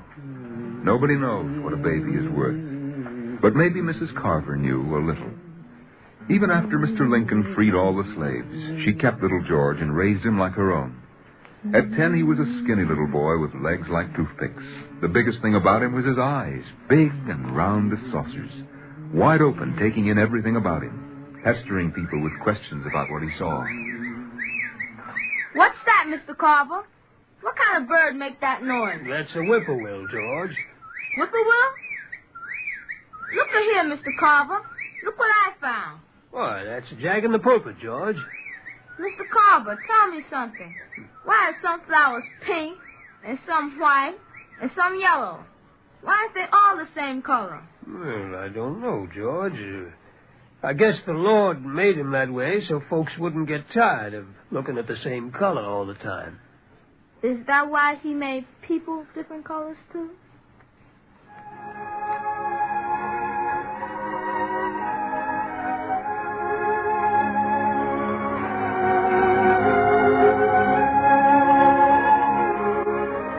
He made a little garden back of the Carver's house where he planted all the wild things he brought from the woods. This here is a Solomon seal. This is a tansy. This is a foxglove. Well, what's the name of this one, Mrs. Carver? Why, I don't think I know, George. I don't think I ever saw one like it before. Where'd you find it? Way off in the woods where ain't nobody ever been but me. I have to know what the name of it is. Where can I find out? Why, I suppose it's written down in a book somewhere. But I can't read a book. I want to go to school, Mrs. Carver. I have to go. Oh, George. George, I've been afraid of this. What's the matter? What did I do? Ever since you were a tiny little baby, I've been afraid. Seems like I always knew you were different. I've tried to keep you close by me. I didn't want you to get into any trouble. Mrs. Carver, why are you talking so sad-like? I just said I want to go to school. George, I'll teach you your letters. I'll try to teach you how to read. Thank you, ma'am. But please, ma'am, I'd rather go to school.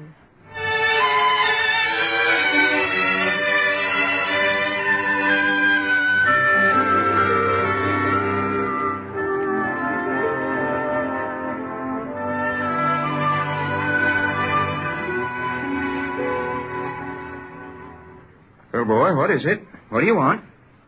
Oh, speak, boy. You tongue-tied? Me, sir? I just... You live up at Mr. Carver's place, don't you? Yes, sir. Well, what do you want? Did he send you with a message? No, sir. He didn't send me. I just came. I want to go to school. You want to go to school? What school? This here one? Oh, but you can't go here. You know that. Well, this school is for white boys. Mr. Mose Carver. He told me colored folks were free, like everybody else. I want to go to school. Well, I believe you do. But, well, it's against the rule. Now, I didn't make it, but it's against the rule. Now, I'll tell you what. There's a school for colored boys in Neosho. But it's 10 miles from here. I could walk. Walk? 20 miles a day? I want to go to school bad.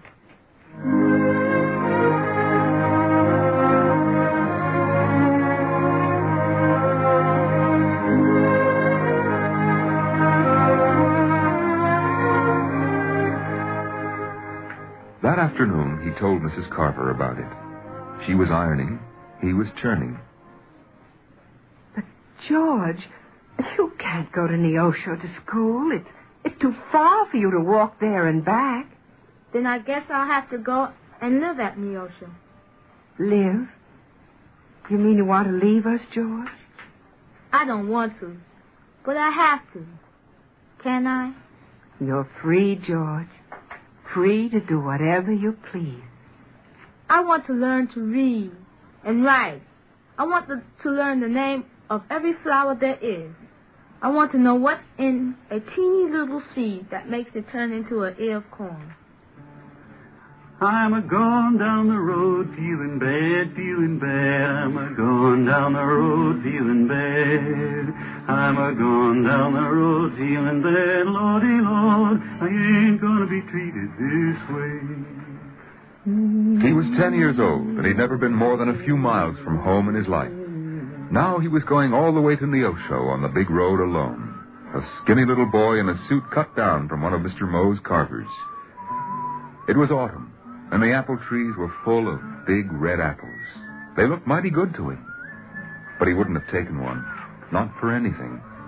What are you doing, boy? Fixing to steal my apples, I'll bet. No, sir. I wouldn't steal. The Bible says it's wrong. Miss Carver read it to me. Bible or no Bible. I never saw a Negro yet that wouldn't steal. Now get along with you.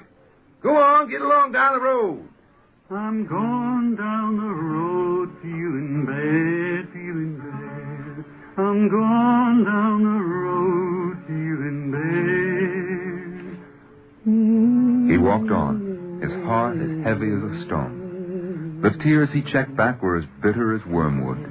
A crow flew out of the big pine tree at the foot of the hill, high-tailing it across the sky. Hi there, old man Crow. You black, too. But nobody mind about you.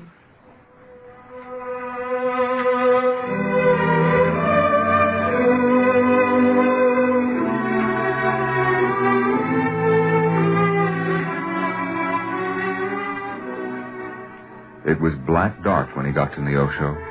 Not a soul stirring, everybody gone to bed. He picked out the shabbiest, tumble-down house he could find, and he knocked on the door, just a little knock. Who's that? Who's that knocking on my door? Nobody but me. What you want? Do you need a man to work for you? Well, what man? Where's he at? Here, me. Lord, child, you ain't no man. I can cook and iron and churn and sweep and make a garden. I don't eat much, not as much as a sparrow. Well, come on in, boy. I'll find something for you to do. And I want you to eat. Eat plenty. Thank you, ma'am.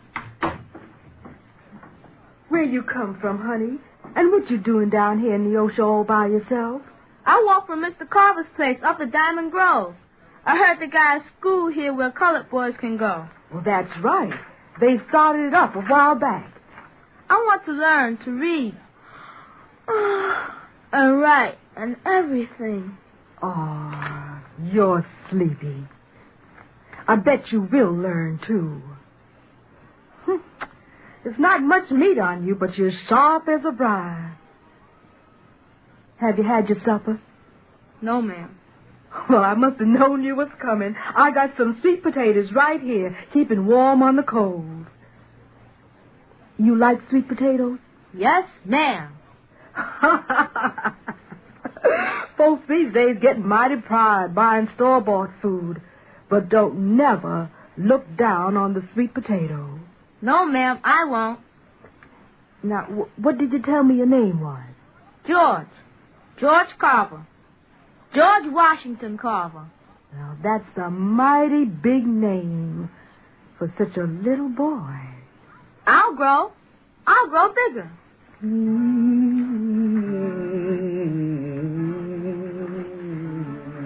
All alone, George had come to Neosho, a skinny little boy.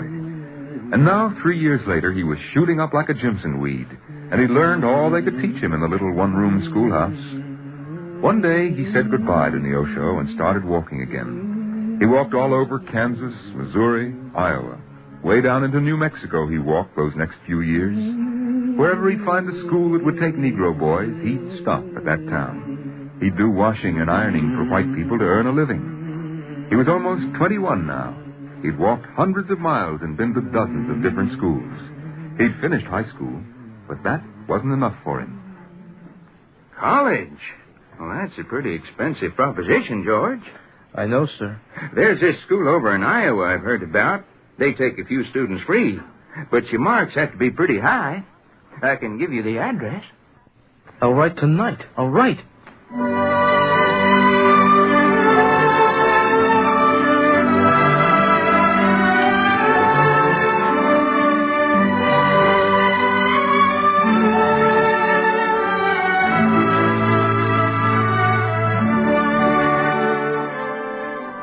He wrote the letter over and over again until it was perfect. Then he lay awake every night until the answer came. It was on fine engraved stationery from the president of the college himself. He said George could come and talk to him. So he bought himself a pair of brand new $2 shoes and he started walking. He walked for 2 days to get there. Then he knocked on the president's door. Come in. Good morning, sir. Good morning. Well, what is it? What can I do for you? I'm George Washington Carver, sir. I've come to talk to you about entering college. Entering college? Here? Oh, why, that's impossible. But you wrote me, sir. I have your letter. Here it is. I see. I'm sorry, there's been a mistake. Is it my marks, sir? They weren't high enough after all? No, your marks, they're satisfactory. As a matter of fact, they're outstanding. I don't know how you've done it. Then what is it, sir? Well, we have a rule. We don't take Negroes here. I see. I'm sorry, I didn't make the rule. I don't know what harm it would be. One Negro student in a college of 300. You seem a quiet, well-mannered person. You know your place, don't you? Oh, sir, I'm afraid I don't know. There doesn't seem to be any place for me. Well, it's too bad. I'd like to give you a chance, but a rule's a rule. Can't go against precedent.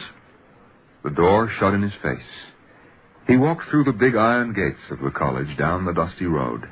He was ready to give up college, give up everything. It was too hard when you were a Negro. He walked a long time, the hot sun beating down on his head. When he couldn't walk anymore, he lay down under a tree and pressed his face against the cool grass. It was then that a verse from the Bible popped into his head. The earth is the Lord's and the fullness thereof, the world and they that dwell therein. The earth is the Lord's and the fullness thereof, the world and they that dwell therein. The words were like a hand reaching out to him. He sat up. It's not just their world. It's mine, too. Somewhere, somehow, I'm going to find my place in it.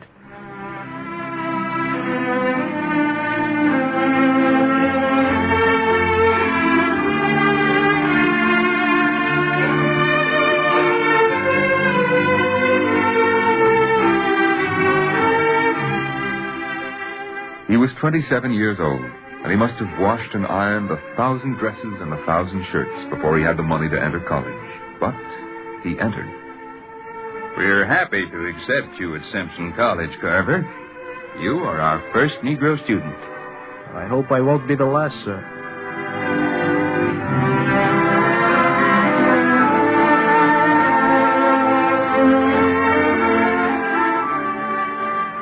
Still washing and ironing, he worked his way through Simpson College in Iowa. While he was there, he discovered something important about himself. It was in the drawing class. This morning I found some drawing in the wastebasket. Drawings of wildflowers and ferns. They were all crumpled up. I wonder who did them. Well, won't anybody admit to it? Yes, Carver? I did them. Are they so awfully bad? Bad? Why, no, they're good. They're very, very good. They have a quality I can't quite define. They're accurate to the tiniest detail, and yet they have a kind of poetry to them, too. I'd like to talk to you about them, George.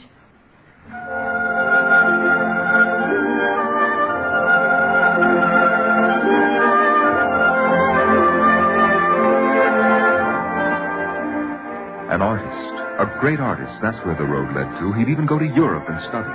That's where he'd find his place. And then, one day something happened that changed his mind. A boy came up to him on the street. Please, mister, give me a nickel. A nickel? I guess I can spare a nickel.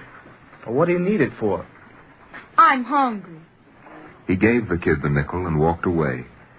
He walked away thinking. Hungry children. Hungry men and women. How many have I seen in my life? A whole world could be made to feed them. I don't want to draw pictures of plants. I want to grow them.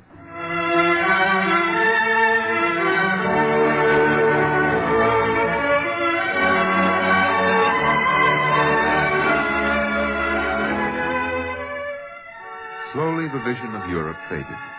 Instead, he went to Iowa State College to study farming. The day he graduated, the president called him into his study. Sit down, Mr. Carver. I want to talk to you. Thank you, sir. You've been with us for 4 years. Now you're ready to leave us. I've decided not to let you. I don't understand. We want you to stay on here at Iowa State and teach. Teach? Me? Teach here? You want me to teach college? To be a college professor? That's right, George. You're a born teacher. You've got not only knowledge, but a feeling for what you know. What do you say about it? I can't offer you a very big salary at first, but what do you say? Well, George, what do you say? I'm sorry, sir. I was thinking about my mother. She was a slave. When she was 13 years old, she was sold for $500. I hope she knows about me.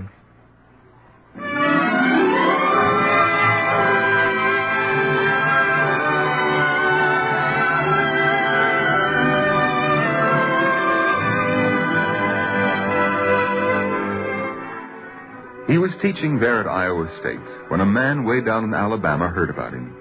His name was Booker T. Washington, and he had been a slave, too, like George's mother. Now he was head of a new college for Negroes, Tuskegee Institute, that had been started by church people after the Civil War. He wanted George to come to Tuskegee and teach farming. George went to the president of Iowa State. I hate to leave you, sir. It's more like home than any place I've been since I left Diamond Grove. But you are thinking about accepting Mr. Washington's offer. I'm not thinking about it. I know. I have to go to Tuskegee. It's quite an honor. I don't want to stand in your way.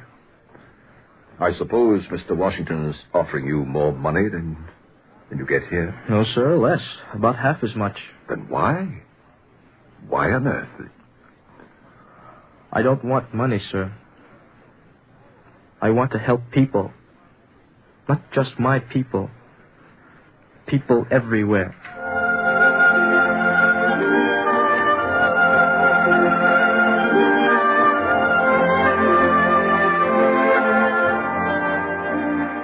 At Tuskegee, Carver taught young Negro boys new ways of farming. He found 108 ways of using sweet potatoes, 300 ways of using peanuts. It was like magic, the things he made out of sweet potatoes and peanuts. He made milk, candy, soap, cold cream, rubbing oil, paint, coffee, shoe polish, linoleum. They began to call him a great scientist. They put a doctor before his name.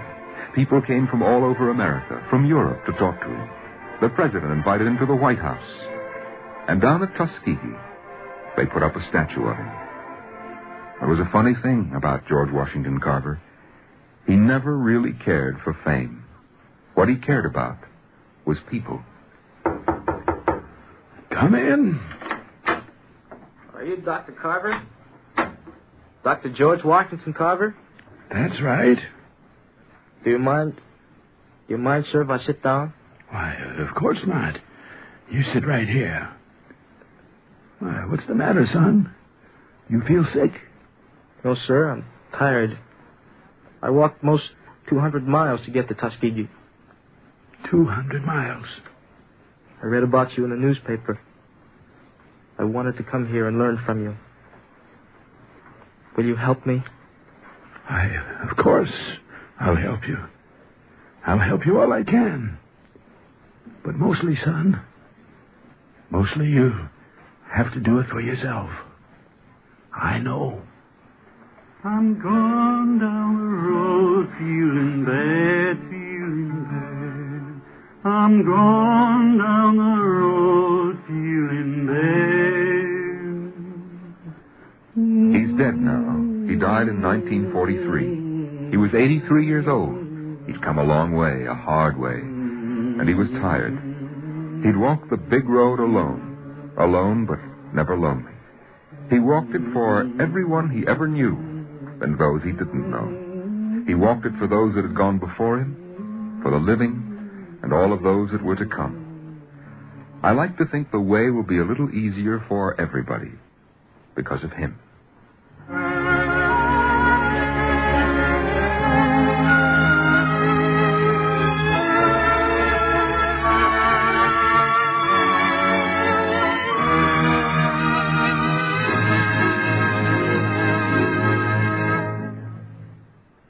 If you would like a copy of today's script, please send your name and address with 10 cents to cover the cost of postage and handling to the Jewish Theological Seminary of America, 3080 Broadway, New York 27, New York.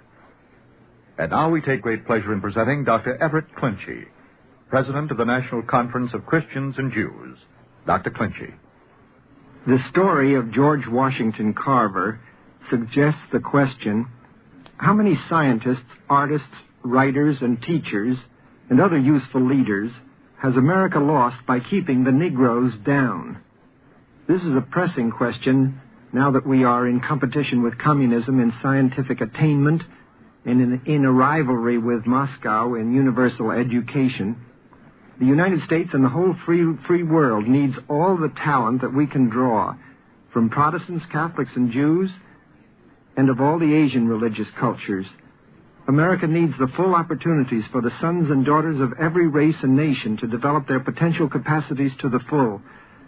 The brotherhood of all mankind under the fatherhood of God has many justifications: the moral law, political democracy, social justice, as well as religious understanding, love, and compassion. But here is another argument for brotherhood among all the members of the family of man. In this space invasion age, we need more brains, more individuals of talent, more help from the George Washington Carvers of every group. This is the big road that we must walk along together. And Brotherhood Week 1958 is a good time to start. Thank you, Dr. Clinchy. Our Eternal Light drama today, The Big Road, was written by Virginia Mesa and was presented in observance of Brotherhood Week. Cantor David Potterman sang the liturgical introduction. Featured in the cast were Richard Mims, Bill Williams, William Edmondson, Peggy Allenby, John McGovern, Bill Zuckert, Ivor Francis, Jim Bowles, Charles Webster, Hilda Haynes, Alice Yorman, and Mary Lou Forster. The singer was Bob Ross, the narrator Norman Rose. Now, this is Lionel Rico. Our program is directed by George Voutsas. This weekly program is presented under the auspices of the Jewish Theological Seminary of America.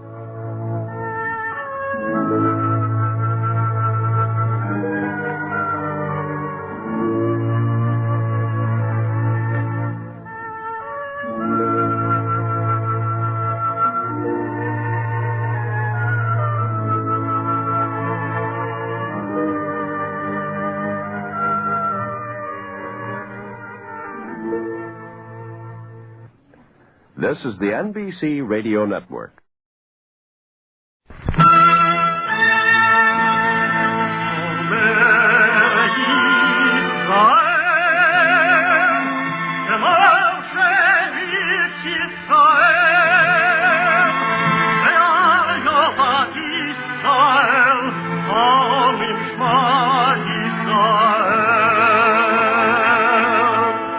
And the Lord spake unto Moses, saying, Command the children of Israel that they bring unto thee pure oil olive beaten for the light, to cause the lamps to burn continually in the tabernacle of the congregation. And it shall be a statute forever in your generation.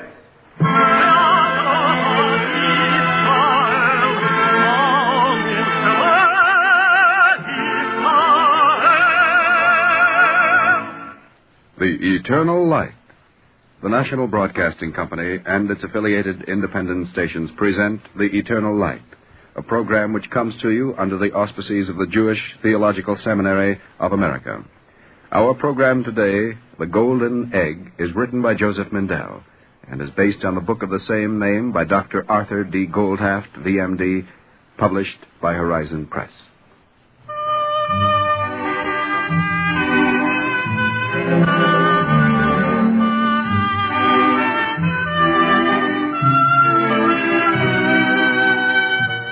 The story is about me and Gallus Domesticus, of the phylum Chordata, of the class Aves, subclass Neornithes.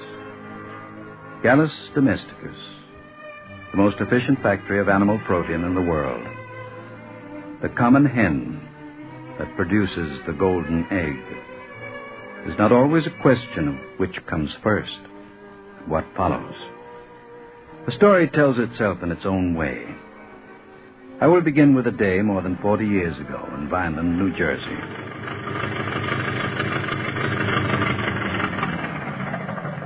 Oh, thanks for the ride, Goldhaft. Not at all, Doctor. Anytime you're going my way. You opened the door by pulling down the handle. Oh, yes, I know. Goldhaft, do you mind if I ask a personal question? Well, I don't know. It depends on the question. I use a horse and buggy. Yes, you have a fine animal, Doctor. But you drive an automobile. In fact, the first automobile in Vineland. As I said, you're welcome to ride with me any time. Your house is on the main street and your office is in your house. And you carry a little black bag. Yeah, it was a present from my mother on the day I graduated. But it's a doctor's bag. I am a doctor. VMD, Doctor of Veterinary Medicine. For your purposes, what good are the tiny scalpel and tweezers in that bag? That's what I said to my mother. What you need... You know what she answered? She said, never mind. A doctor is a doctor. You need instruments like carpenter's tools. Naturally, a horse is bigger than a man. A horse, exactly. Well, if you should want me to treat your animal, I have the necessary instruments. I don't make myself clear. You should not be the one to bring the first automobile to town. You're a horse doctor. Well, I didn't mean that the way it sounds, Goldhat. It sounds all right to me. We've both had scientific training. Mine has taught me to accept a fact, even if it may be unpleasant. Doctor, the automobile is here to stay. A veterinarian who doesn't accept the fact is going to be in trouble. Yes. Yes, I suppose so. Goldhat, I like you. I think you would have made a good doctor. That is, an MD. I didn't want to be an MD. What? That surprises you, huh? You think that if a man studies anatomy and physiology and bacteriology and pathology, he might better apply his knowledge to the service of human beings instead of horses and cows and sheep. Well, that's one way of saying it. Yeah, but tell me, Doctor, for whose sake do you think a veterinarian treats animals? Well, after all, Goldhat, there is a difference between a physician and a horse doctor. You know, there was a professor at the university who used to tell us, if you set up your office in a stable and wear filthy overalls and talk like a stable boy, then you will be treated with exactly the same respect you show for yourself and your profession. Well, you've certainly answered my question. Well, not entirely. There was something I heard from my father when I was a child. Or maybe I read it somewhere. About a man whose name was Rabbi Zusya of Hanapol. He said, when I die and stand up there before the heavenly tribunal, they will not ask me, why was I not Moses? They'll ask me, why was I not Zusya? I want to be able to answer the question I may be asked. Now, if you'll excuse me, I have office hours. Good night, Doctor. Good night, Dr. Goldhat.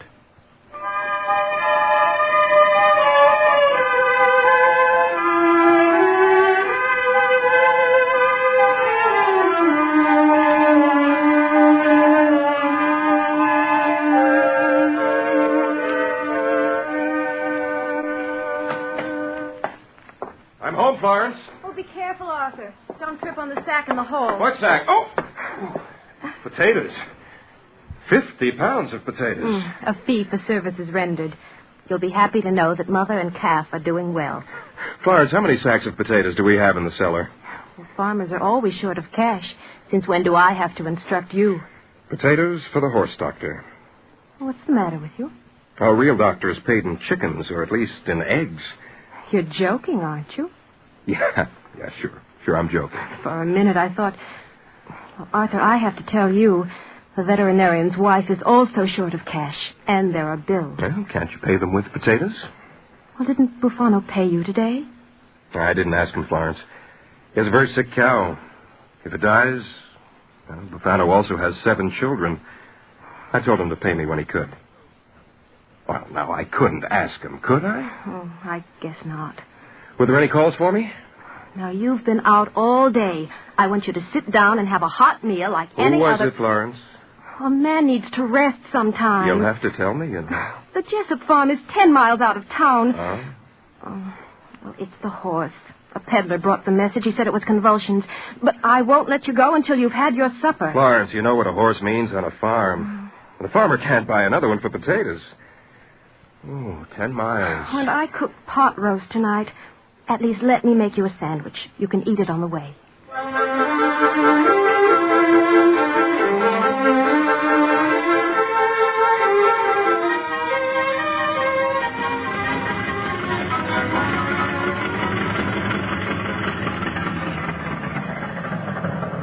I no need to get out of your automobile, Doc. I'm too late? Oh, that's too bad, Jessup. I'm sorry. Well, it looked like a touch of colic at first. I came as soon as I could. Then maybe I thought it looked like it was convulsions. I figured maybe I'd better send for you. I'll look around for a good workhorse, Chief. What for? Horse got over it. He's in the stall right now, eating his oats. I tell you, that horse made a darn fool out of me. But thanks for coming, Doc. Oh, what's the matter? What are you looking at? Jessup, it took me an hour to come 10 miles in the dark over what passes for a road. And it's going to take me another hour to get home. Well, I said thanks, didn't I? Well, you're going to do more than that. You're going to pay me for a call. But you didn't do nothing. Well, that's why I'm charging you only $3 instead of the regular $5 fee. The horse got better by himself. $3. But you didn't even get out of your automobile. You're a hard man, Doc. Well, you'll have to take it in silver. $3. Thank you. Now, I'll tell you something. I can understand your concern for your horse, but I expect you to have at least as much concern for me. And the first step is to keep in mind what every farmer knows, the difference between convulsions and a touch of colic. Good night, Jessup.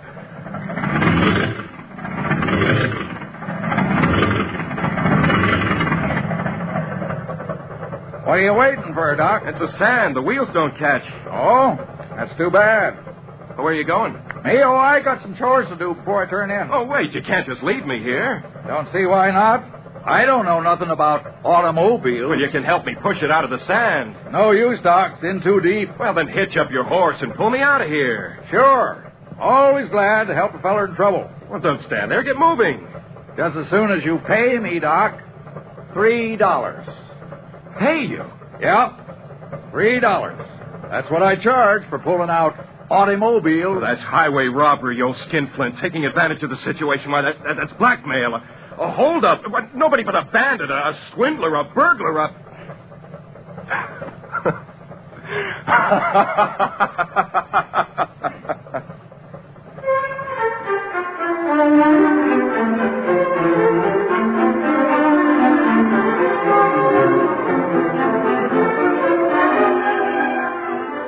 The story is not about the troubles of a country vet.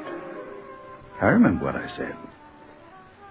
And if you have not yet heard about Gallus domesticus, there is a reason. In those days, a dozen chickens might cluck and peck around the kitchen door, providing the farm wife with pin money. Few farmers raised poultry as a cash crop. And when one of these called me in, it was often to a farmyard stricken with silence. Nothing you can do, Doc. What's left ain't worth saving. That's the same all over. Foulpox hit hard this year. 3,000 chickens gone. Every penny I had was in that flock. What do I do now? Well, maybe the bank. Bank? Borrow money? Start again? A man would have to be crazy. Well, it's a risk, but maybe next year the foulpox... Foulpox. Calling it fancy names won't help. It's roup. And you know it. Everybody knows it. Roup comes every year, every October. Well, it doesn't always kill. No, it doesn't have to. Just lasts from October to spring, and if the hens don't die, egg production goes down to practically nothing anyway. I tell you, Doc, a man has to be crazy. A man has to do the work he knows best. Now, you're a farmer. There's no law that says I have to be a poultry farmer. What, do you think it's easy for any other kind here in Vineland?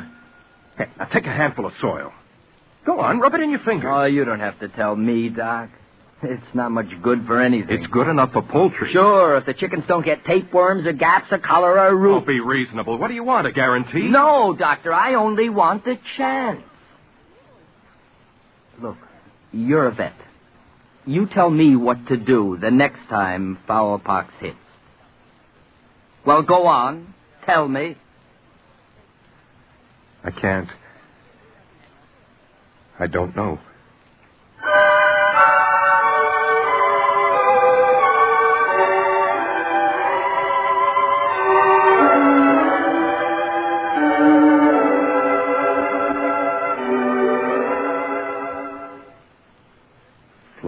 Nobody knows. Oh, it's late, Arthur. Look, in all these books, not How one... much longer are you going to stay up with those books? In all of veterinary medicine, there's practically nothing on diseases of poultry. Can you imagine? I can. But maybe it's easier for me than for you. Florence, how'd you like to take a ride to Philadelphia tomorrow? You jump from one thing to another. Now, what would I do there? Oh, whatever you like. Do some shopping. Shopping. There's not much you can buy in Philadelphia for potatoes. Well, window shopping is free. I'll be at the University of Pennsylvania talking to some professors.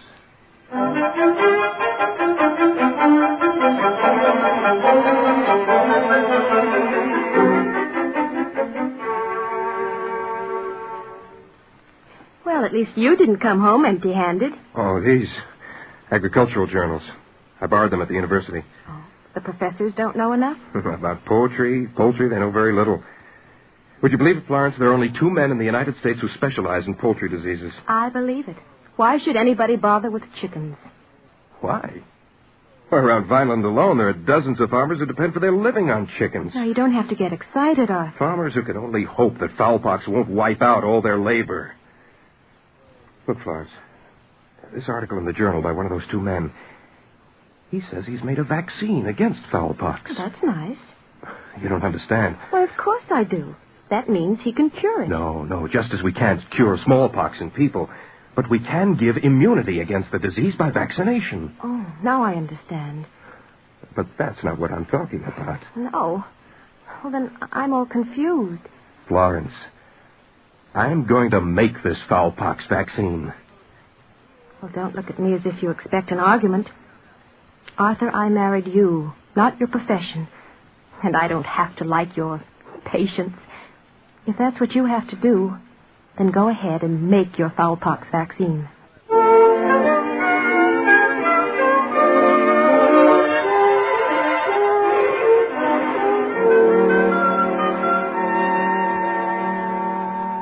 About the vaccine. What do you say, Jessup? No hard feelings, Doc? You know, my horse and your automobile? No hard feelings. The vaccine? Sure, I'm all for it. But first, I want to know, what'll it cost me? Right now, nothing. I don't get it. My vaccine is experimental. It won't hurt your chickens, but I don't know if it'll protect them against foulpox. Now, you let me vaccinate 95% of your flock. Well, no sense in leaving out a few. No. That 5% is important. If they get the disease and the others don't, then we know the vaccine works. Well, Jessup? Doc, I expect some people say I'm a tight man with $1. Well, now... Maybe so. Doc, you give my flock protection against foulpox, and I'll pay you $0.25 for every chicken. Okay, that's fine, but not yet. I'll inject the vaccine, and then we'll wait, Jessup. We'll wait until October.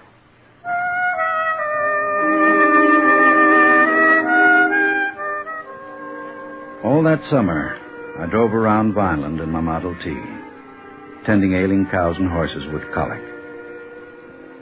But every day through the heat of July and August into the first cool weeks of September, I stopped on the roads beside the farm fences and enjoyed the foolish cackling of the hens.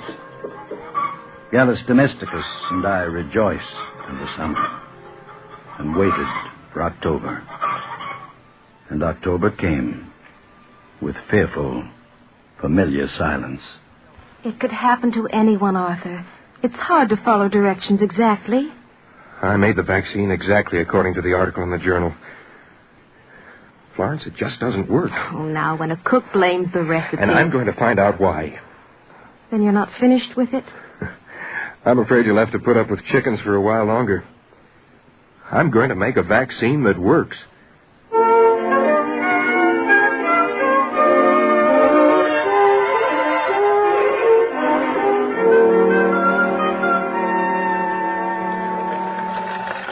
Jessup, Rufano, Miller, 2 or 3 others.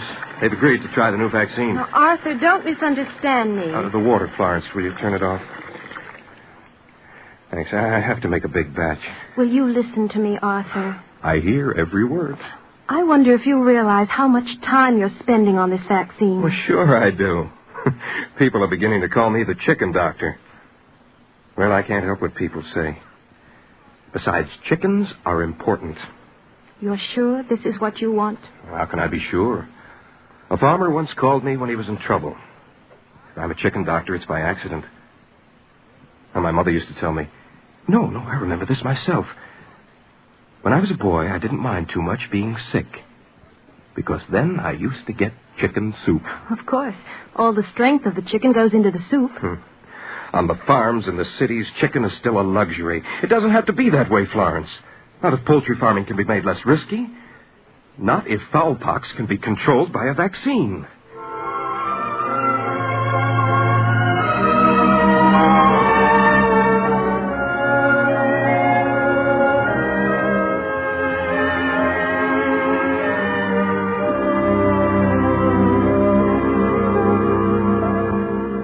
You gave me too much money, Jessup. I don't make that kind of a mistake, Doc. All the same, take this. No, we made a bargain. A quarter for every chicken that didn't get the sickness. That's pretty near every chicken you give the vaccine to. A quarter of chicken is too much for the work involved. That 5% you didn't vaccinate, I saw what happened to them. Doc, a dead chicken ain't worth nothing.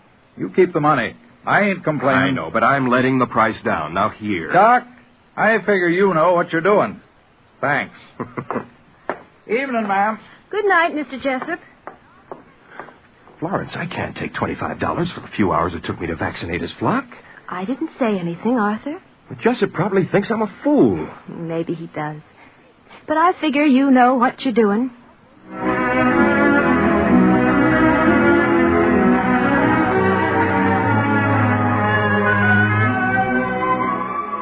I have no wish to exaggerate. It's good to be paid with money rather than with potatoes, even then, 30 years ago or more, when farmers were willing to pay for the fowl-pox vaccine. But I wanted more.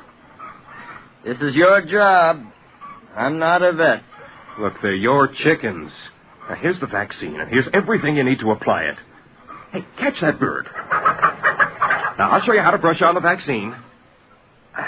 There, that's all. Well, it looks easy enough. Well, that's what I told you. Doc, if you don't mind my asking, what's in it for you? Well, for one thing, you can't make the vaccine, now can you? Oh, I guess not. Well, there you are. Besides, my mother used to say, if you're a doctor for animals or for people, don't come too often. Tell them what to do by themselves.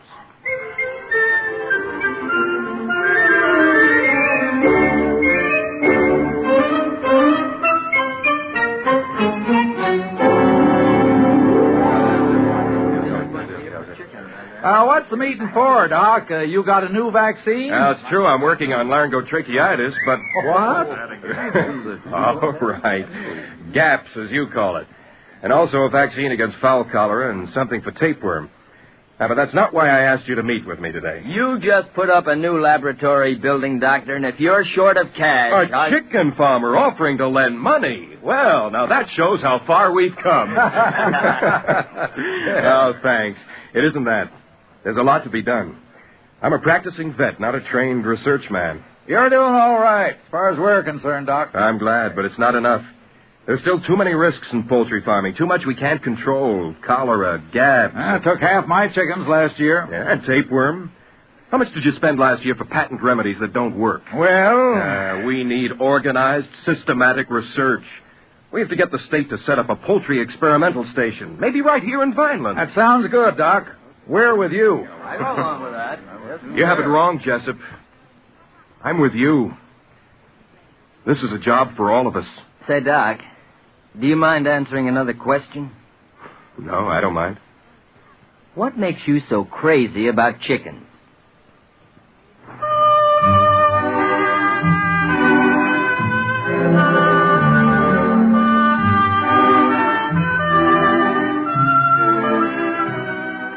Gallus domesticus is a bird that lacks dignity. A creature that is, in fact, somewhat ridiculous when alone and entirely foolish in large numbers.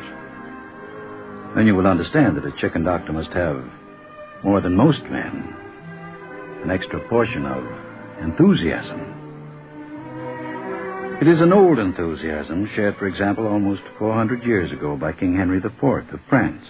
If God grants me the usual length of life, I hope to make France so prosperous that every peasant will have a chicken in his pot on Sunday. Only 25 years ago, a president of the United States expressed the same hope in almost the same words. But in the 25 years since then, poultry farming has become an industry and one of the largest sources of farm income in the country. And the whole world has come to respect Gallus domesticus and her golden egg. In 1951, I was appointed by the State Department as a delegate to the World Poultry Congress. During this period, I met with the Food and Agricultural Organization, FAO, of the United Nations, and often since then with the Ministries of Agriculture of Israel and other countries. For in the years of one generation, what changes? Chicken is no longer for invalids. Chicken not only on Sunday, but every day. My dear Goldhalf, you allow yourself to be carried away. You think so? Doctor, you drive around Vineland a good deal, don't you? Naturally. My practice is largely rural. Then tell me, when you go past the poultry farms, what do you see? Oh, come now, Goldhalf. No, what do you see? Chickens, of course. Thousands of them, don't you? I see living things that sometimes sicken and die. Doctor, I am commanded not only to avoid inflicting pain on any animal, but also to relieve pain if I can. As it is written in the Psalm, God's tender mercies are over all his creatures. All his creatures, Doctor. You take me too seriously, Goldhalf. Do I? I'll tell you something else. As a scientist, I see each chicken as a factory of animal protein, the most efficient protein factory in the world. And this is reason for hope. There, you see. You're talking like a missionary. A missionary of the chickens. Use whatever words you like, Doctor, but understand what I am saying. Half the people in the world live on grain of some kind. Even when there is no famine, they suffer from a deficiency of animal protein. And their hunger has nourished for centuries the tensions of the world. Look again, Doctor. Maybe you will see what I see. The hope of feeding those who are hungry.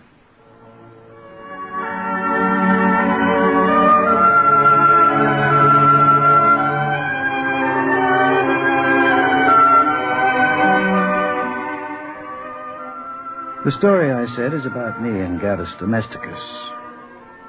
If I'm sometimes carried away, it is never so far as to forget how close to the earth we both must remain. But I remember they will not ask, why was I not Moses? I know what the question will be, and I hope that there is a golden answer in all the days of my years.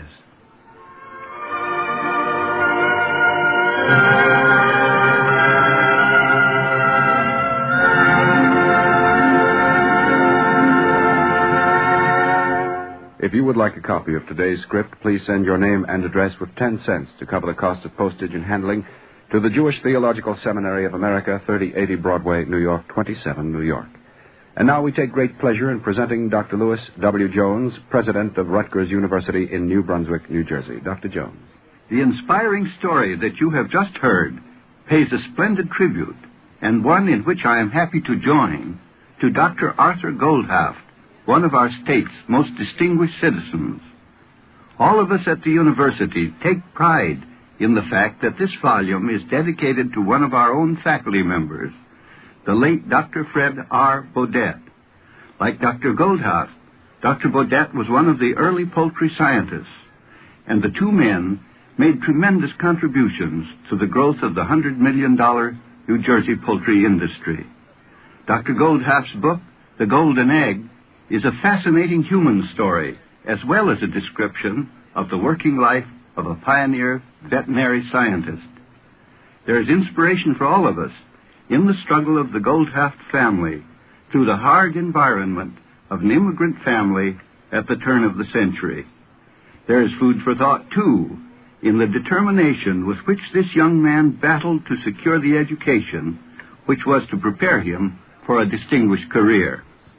The story of the accumulation of knowledge of poultry science also furnishes an excellent example of the dependence which all pursuits have upon research and new knowledge. In that function, of course, Rutgers has had a leading part, not only for the poultry industry, but in all the areas of research that are embodied in a great state university. As Dr. Goldhaft's book and his very career bring out so clearly, this search for new knowledge, for fundamental information, as well as for practical accomplishments, is one that must be encouraged and expanded in every scientific discipline and in the social sciences as well. We owe Dr. Goldhaft our gratitude, I believe, for writing a book which can yield pleasure and inspiration in equal measure. This program today, saluting him both as an individual and as a scientist, is one in which I am happy to have been invited to take part. Thank you, Dr. Jones. Our Eternal Light drama today, The Golden Egg, was written by Joseph Mindell and was based on the book of the same name by Dr. Arthur D. Goldhaft, V.M.D., and published by Horizon Press. Cantor David Putterman sang the liturgical introduction. Featured in the cast were Alan Bergman and Santos Ortega. Others were Diana Barth, Ralph Camargo, Leslie Barrett, Guy Sorrell, Edwin Cooper, and Roger DeKoven. This is Mel Brandt. Our program was directed by George Voutsas. This weekly program is presented under the auspices of the Jewish Theological Seminary of America.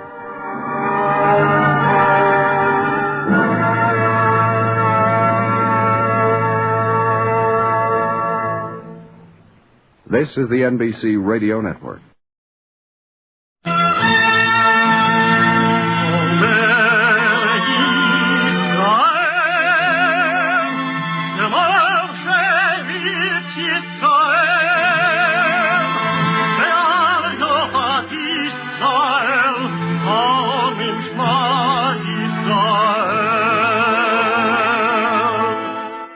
And the Lord spake unto Moses, saying, Command the children of Israel that they bring unto thee pure oil olive, beaten for the light, to cause the lamps to burn continually in the tabernacle of the congregation.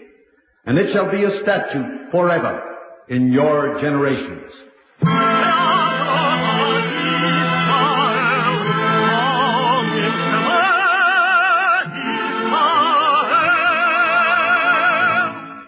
The Eternal Light. The National Broadcasting Company and its affiliated independent stations present The Eternal Light, a program which comes to you under the auspices of the Jewish Theological Seminary of America. Our program today, Tree at My Window, is written by Mark Siegel and based on material supplied by the Mizrahi Women's Organization of America.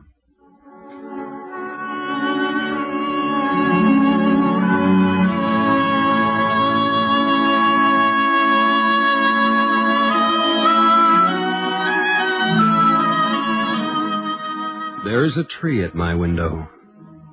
On a sunny Sabbath afternoon, I can see the gleaming white buildings and the copper-colored fields of my village through its foliage.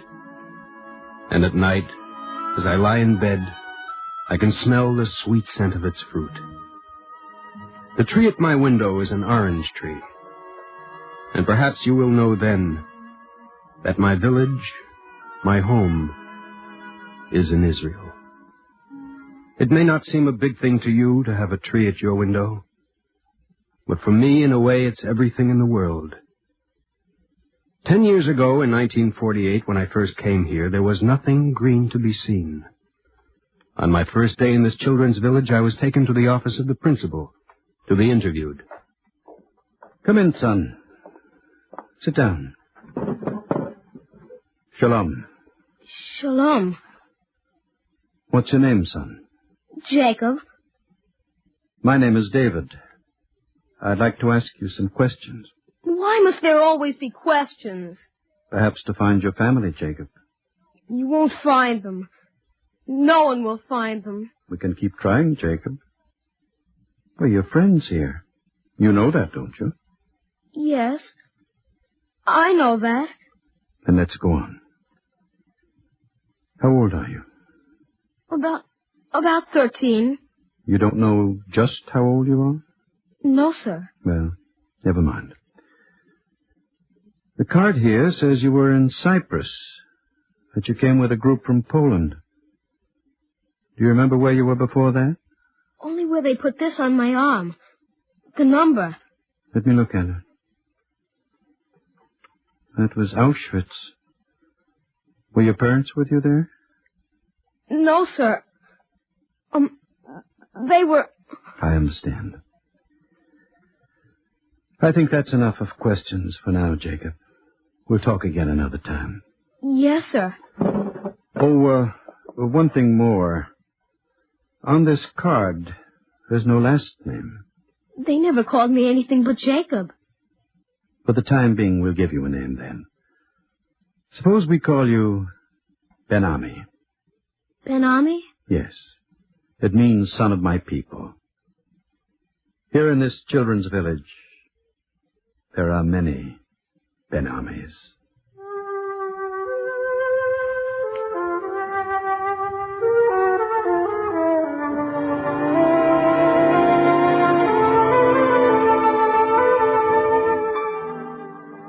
It is 10 years, but I remember that first day clearly, moment by moment.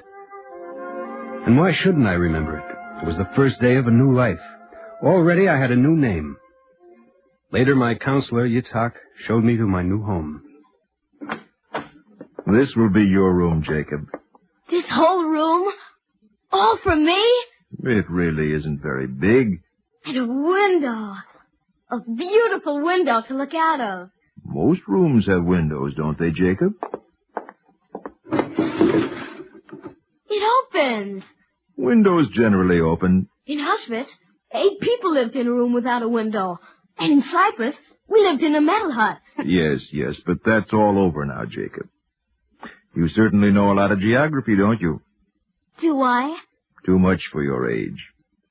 Well, let me tell you a little about the village. Please. Some of the children you came with will also live in this house. The others have already been here for a little while. Are they all my size? No, some are older, some younger. We're like a family. Also, there are a few rules. You must keep your room clean. That's the first rule. And the others? If a younger child needs help, you must always help him. Will you remember that? Yes, I'll remember. If we all follow that rule, it means the older children will help you when you need it. I don't need their help. That remains to be seen. Meanwhile, follow the rules. These are the only rules? These 2? No, Jacob, there are many others. But don't worry about them. Soon you'll help make them yourself. I will make the rules? You and all the other children. You see, there's a student council here. You elect the council, and it makes the rules. That's how the village runs. The children here must be very smart to have made up such an idea. They're smart, all right. But they didn't make it up, Jacob. It's an old idea, as old as the Bible. It's what's called democracy.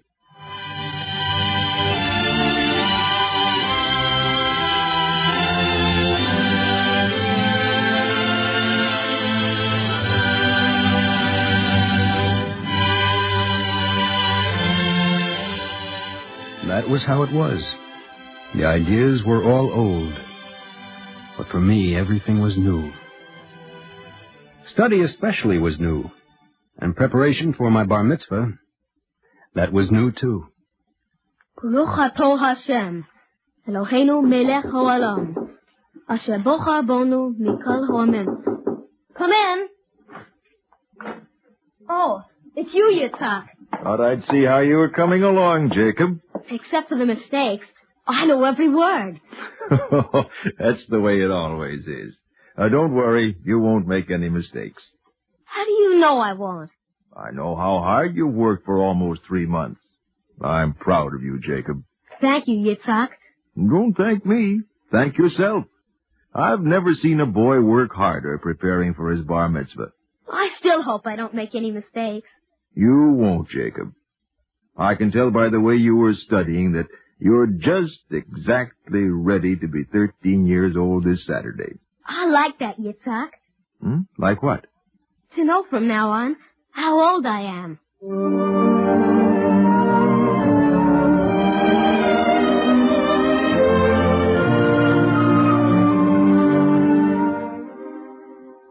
But, Yitzhak, it's impossible.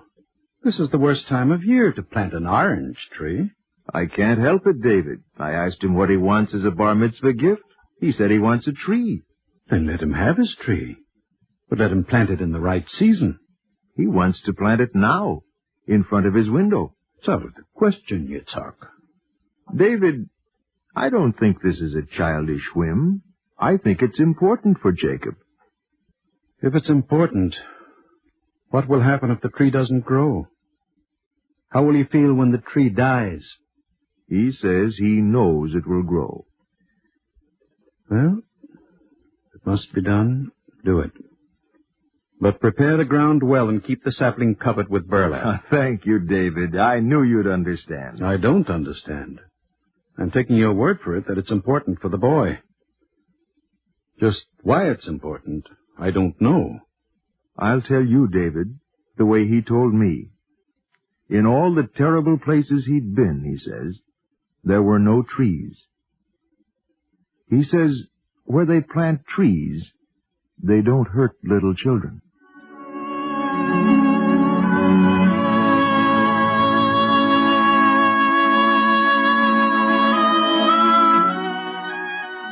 The sapling, which was Yitzhak's bar mitzvah gift to me, came from the village nursery the following week.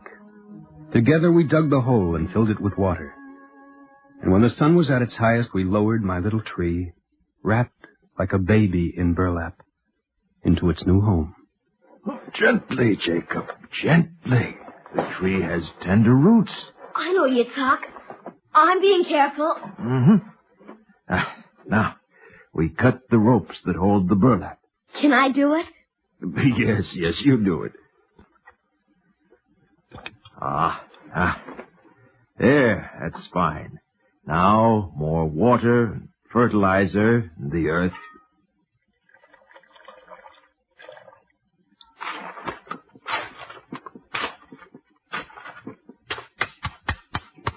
It's done. Even covered up, Yitzhak. Look how proud he looks. Who? Our tree. Oh, not he, Jacob. It. Isn't the tree alive? Oh, yes, but not like a person. How not like a person? All right, let it go. He looks very proud. Yes, he does. You'll have to take special care of the tree, Jacob. I will. And you'll help me? Only for a few days, Jacob. You see, I'm going away. Going away? Why? I have to. There's a war, Jacob. The Arabs are fighting. Let them fight. No, Jacob. They're fighting against us. I must go. Don't go, Yitzhak. They'll hurt you. They'll kill you the way they killed my father. No, they won't, Jacob. I promise you they won't stop crying there. I'm not crying.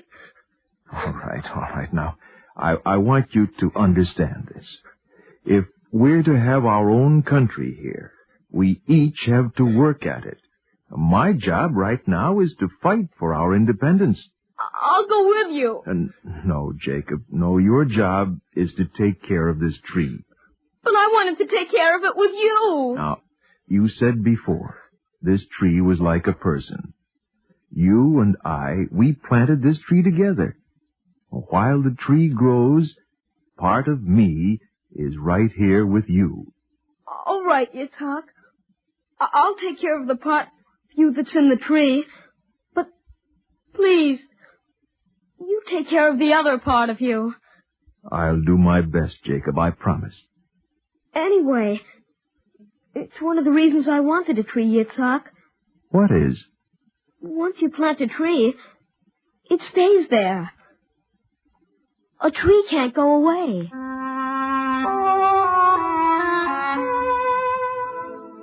I tended the tree at my window. Only on the sunniest days did I dare peek beneath the burlap to see if leaf buds were forming.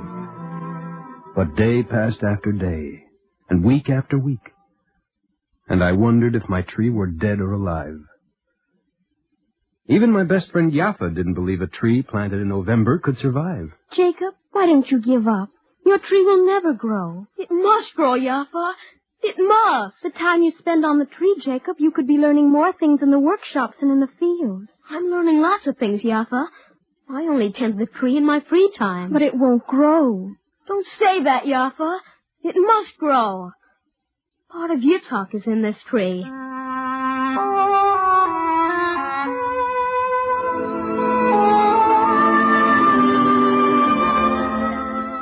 I used to stop each morning on the way to school, all through those winter months, and I had a greeting for the little burlap-covered sapling that stood before my window. Shalom, Yitzhak. And in the evenings, just before I went to sleep, I would lean out the window. Good night, Yitzhak. And sometimes when it seemed that Yitzhak had been away so long, I would dream. It will be a big tree, a strong tree, just like Yitzhak. And its leaves will be green and beautiful.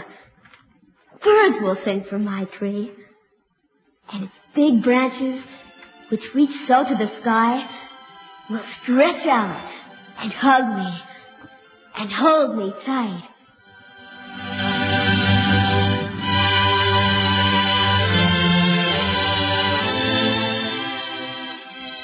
It was during the week of Passover, the festival of our freedom, that David, our principal, came looking for me. Jacob, come over here. Here, next to me. Jacob, I have to tell you something. What, David? It isn't easy. I had a letter this morning. From Yitzhak? Was it from Yitzhak, David? Not from Yitzhak, Jacob. About Yitzhak. About him? About him? He's coming back? Is he coming back, David? No. No, he isn't coming back. The letter had bad news in it, Jacob. What's happened to him, David? Was he wounded? Please tell me. Was he wounded? No, Jacob. Worse. Worse? Jacob, I wish there was something I could do. Yitzhak isn't ever coming back.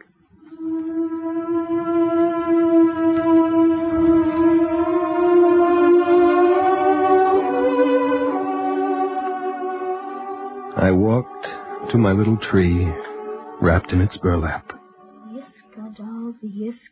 and I said the Kaddish for the part of Yitzhak that had been killed in battle. And then I forgot about the tree, and for almost a month no longer looked to see if it was growing. But in the middle of May,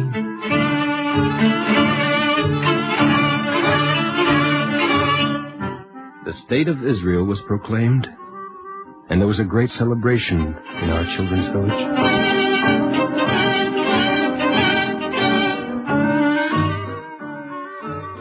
Jacob, why don't you come dance with me?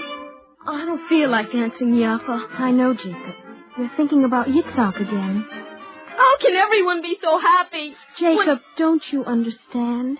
Yitzhak would be glad and happy today. Thousands of people have died, so this day could happen. Yitzhak is dead. My tree is dead. And sometimes... Don't talk that way, Jacob. Not on a day like this. And are you sure the tree isn't growing? When did you look beneath the burlap last? Not since the day that they told us Yitzhak wasn't coming back. But that was a month ago, Jacob, and this is May. Let's take the burlap off. No. Please, Yaffa, don't touch it. You turn your back to the tree, Jacob. I know how you feel. Please don't take the burlap off, Yaffa. Please. Turn around. There, like that. Jacob, look. Do you see the leaves? Your tree's alive.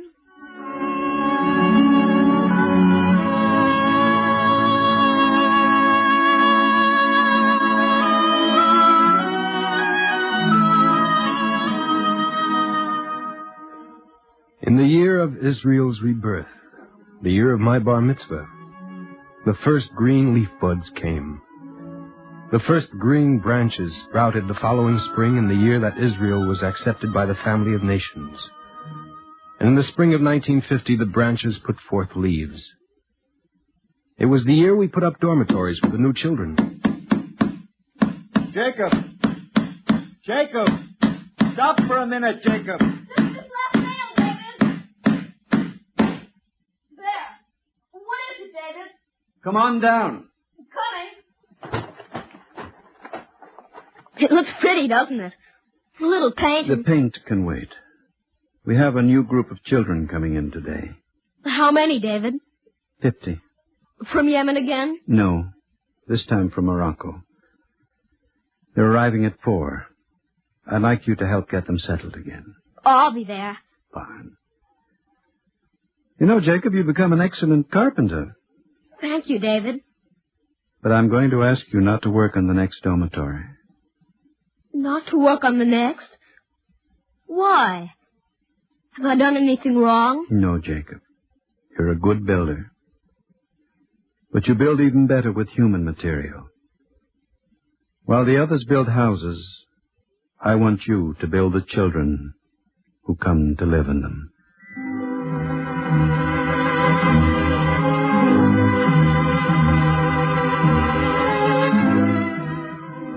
In the shade of the tree at my window that year, I sat with the new children, trying to help them understand the way of their new land, trying to help them feel at home, preparing them also to take my place when I would leave. The orange blossoms were bright upon my tree when David summoned me again to his office, the office into which I had first walked 4 years before. Jacob, how would you like to remain in the village? But, David, I'm graduating in a month. I know. But we have a problem, Jacob. The children keep coming to us. They keep coming to Israel. There are no teachers. What have I to do with that? We'll train you. Right here. You'll make a wonderful teacher.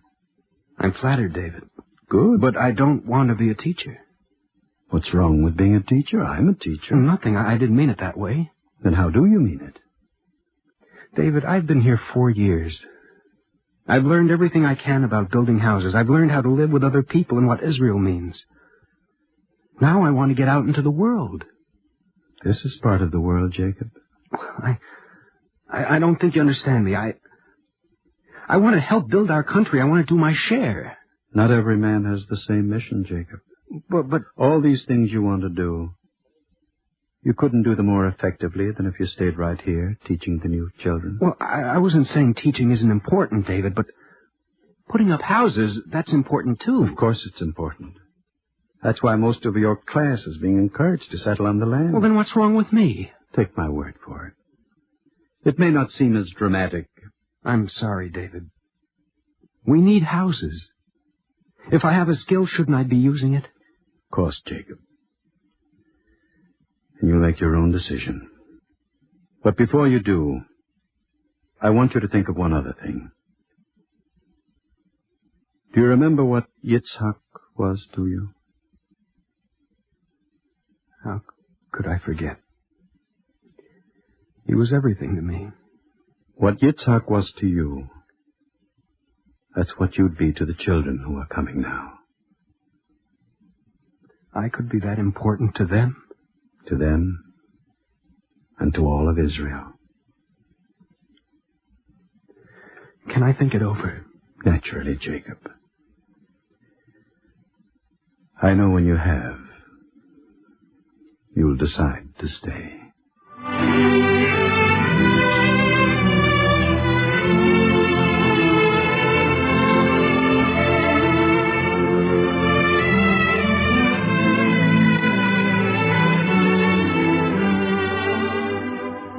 I went to my room, and I sat and looked at the tree by my window, and it seemed to me that I could hear the voice of Yitzhak. Stay, Jacob. It is better that you stay. But I want to leave, Yitzhak. You have a responsibility, Jacob. I have a responsibility to build the land. There are many ways of building. The obvious choice is not always the correct choice, Jacob. But I'm needed. Wherever they're building houses, I'm needed. A man must work where he is most needed, Jacob. Yitzhak, don't you understand? All of the others are going. Jacob, it is right for the others to go. It is right for you to stay. Why? Why is it right for me to stay, Yitzhak? Because you have been given an inheritance, Jacob, and that inheritance must be passed forward. I'm beginning to see. The children, they're our future. Teach them well, Jacob, and you'll build 1,000 houses. You will build houses in the cities and the settlements, in Galilee and in the Negev. All right, Yitzhak. I'll stay right here. I knew you would. You knew? Even before I knew? Of course, Jacob.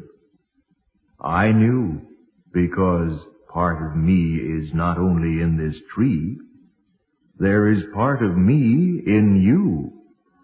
And in you and through you I live, and like our tree I grow.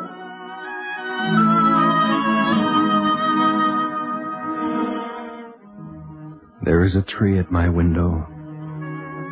It may not seem a big thing to you, but for me, in a way, it's everything in the world. For the tree is Yitzhak, and this children's village, and Israel. And as it grows, I grow. It is 10 years since the tree was planted, and now that I am a teacher of children and understand these things, I tell you that I know that Yitzhak and I were not alone when we planted the tree. The unseen hands of untold generations, the unseen hands of countless friends across the oceans, the unseen hands of an ordered destiny, prepared the soil and helped to keep my tree alive, so that in this season and this time it would bear fruit for all to see.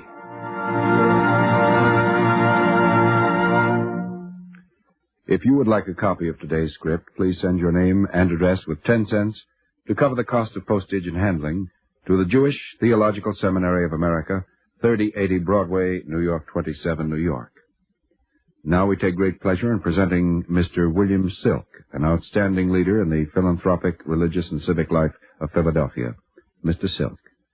As I listened to today's moving program about the boy, Jacob's fulfillment as a human being in Israel, I thought how well this play demonstrates the fact that Israel represents more than a future to the homeless Jews of the world who have been uprooted from their past.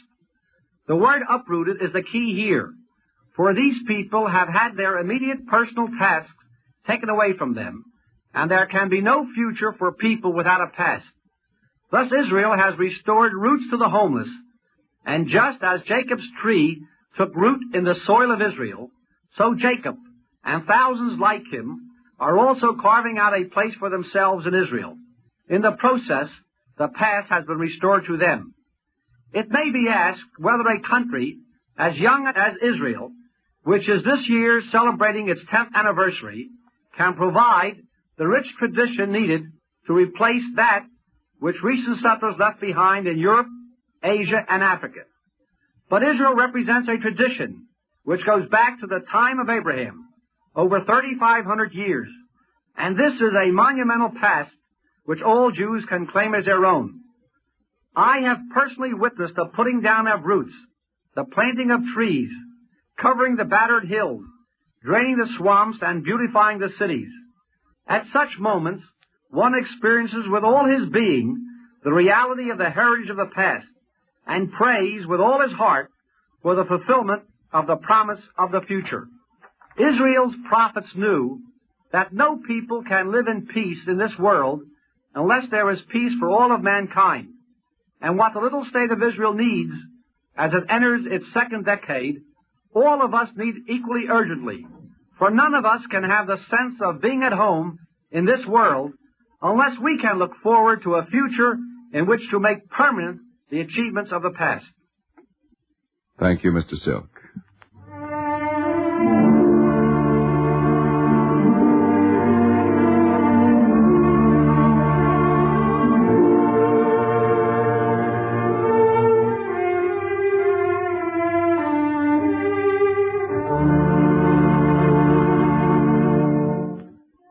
Eternal Light drama today, Tree at My Window, was written by Mark Siegel and was based on material supplied by the Mizrahi Women's Organization of America.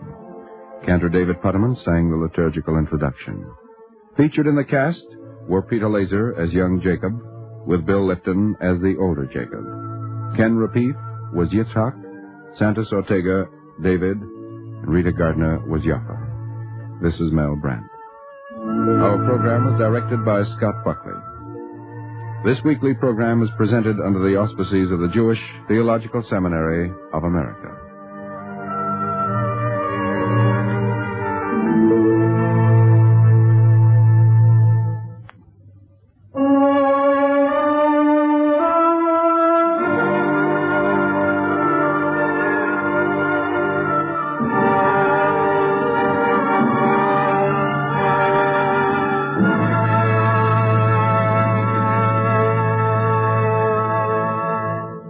This is the NBC Radio Network.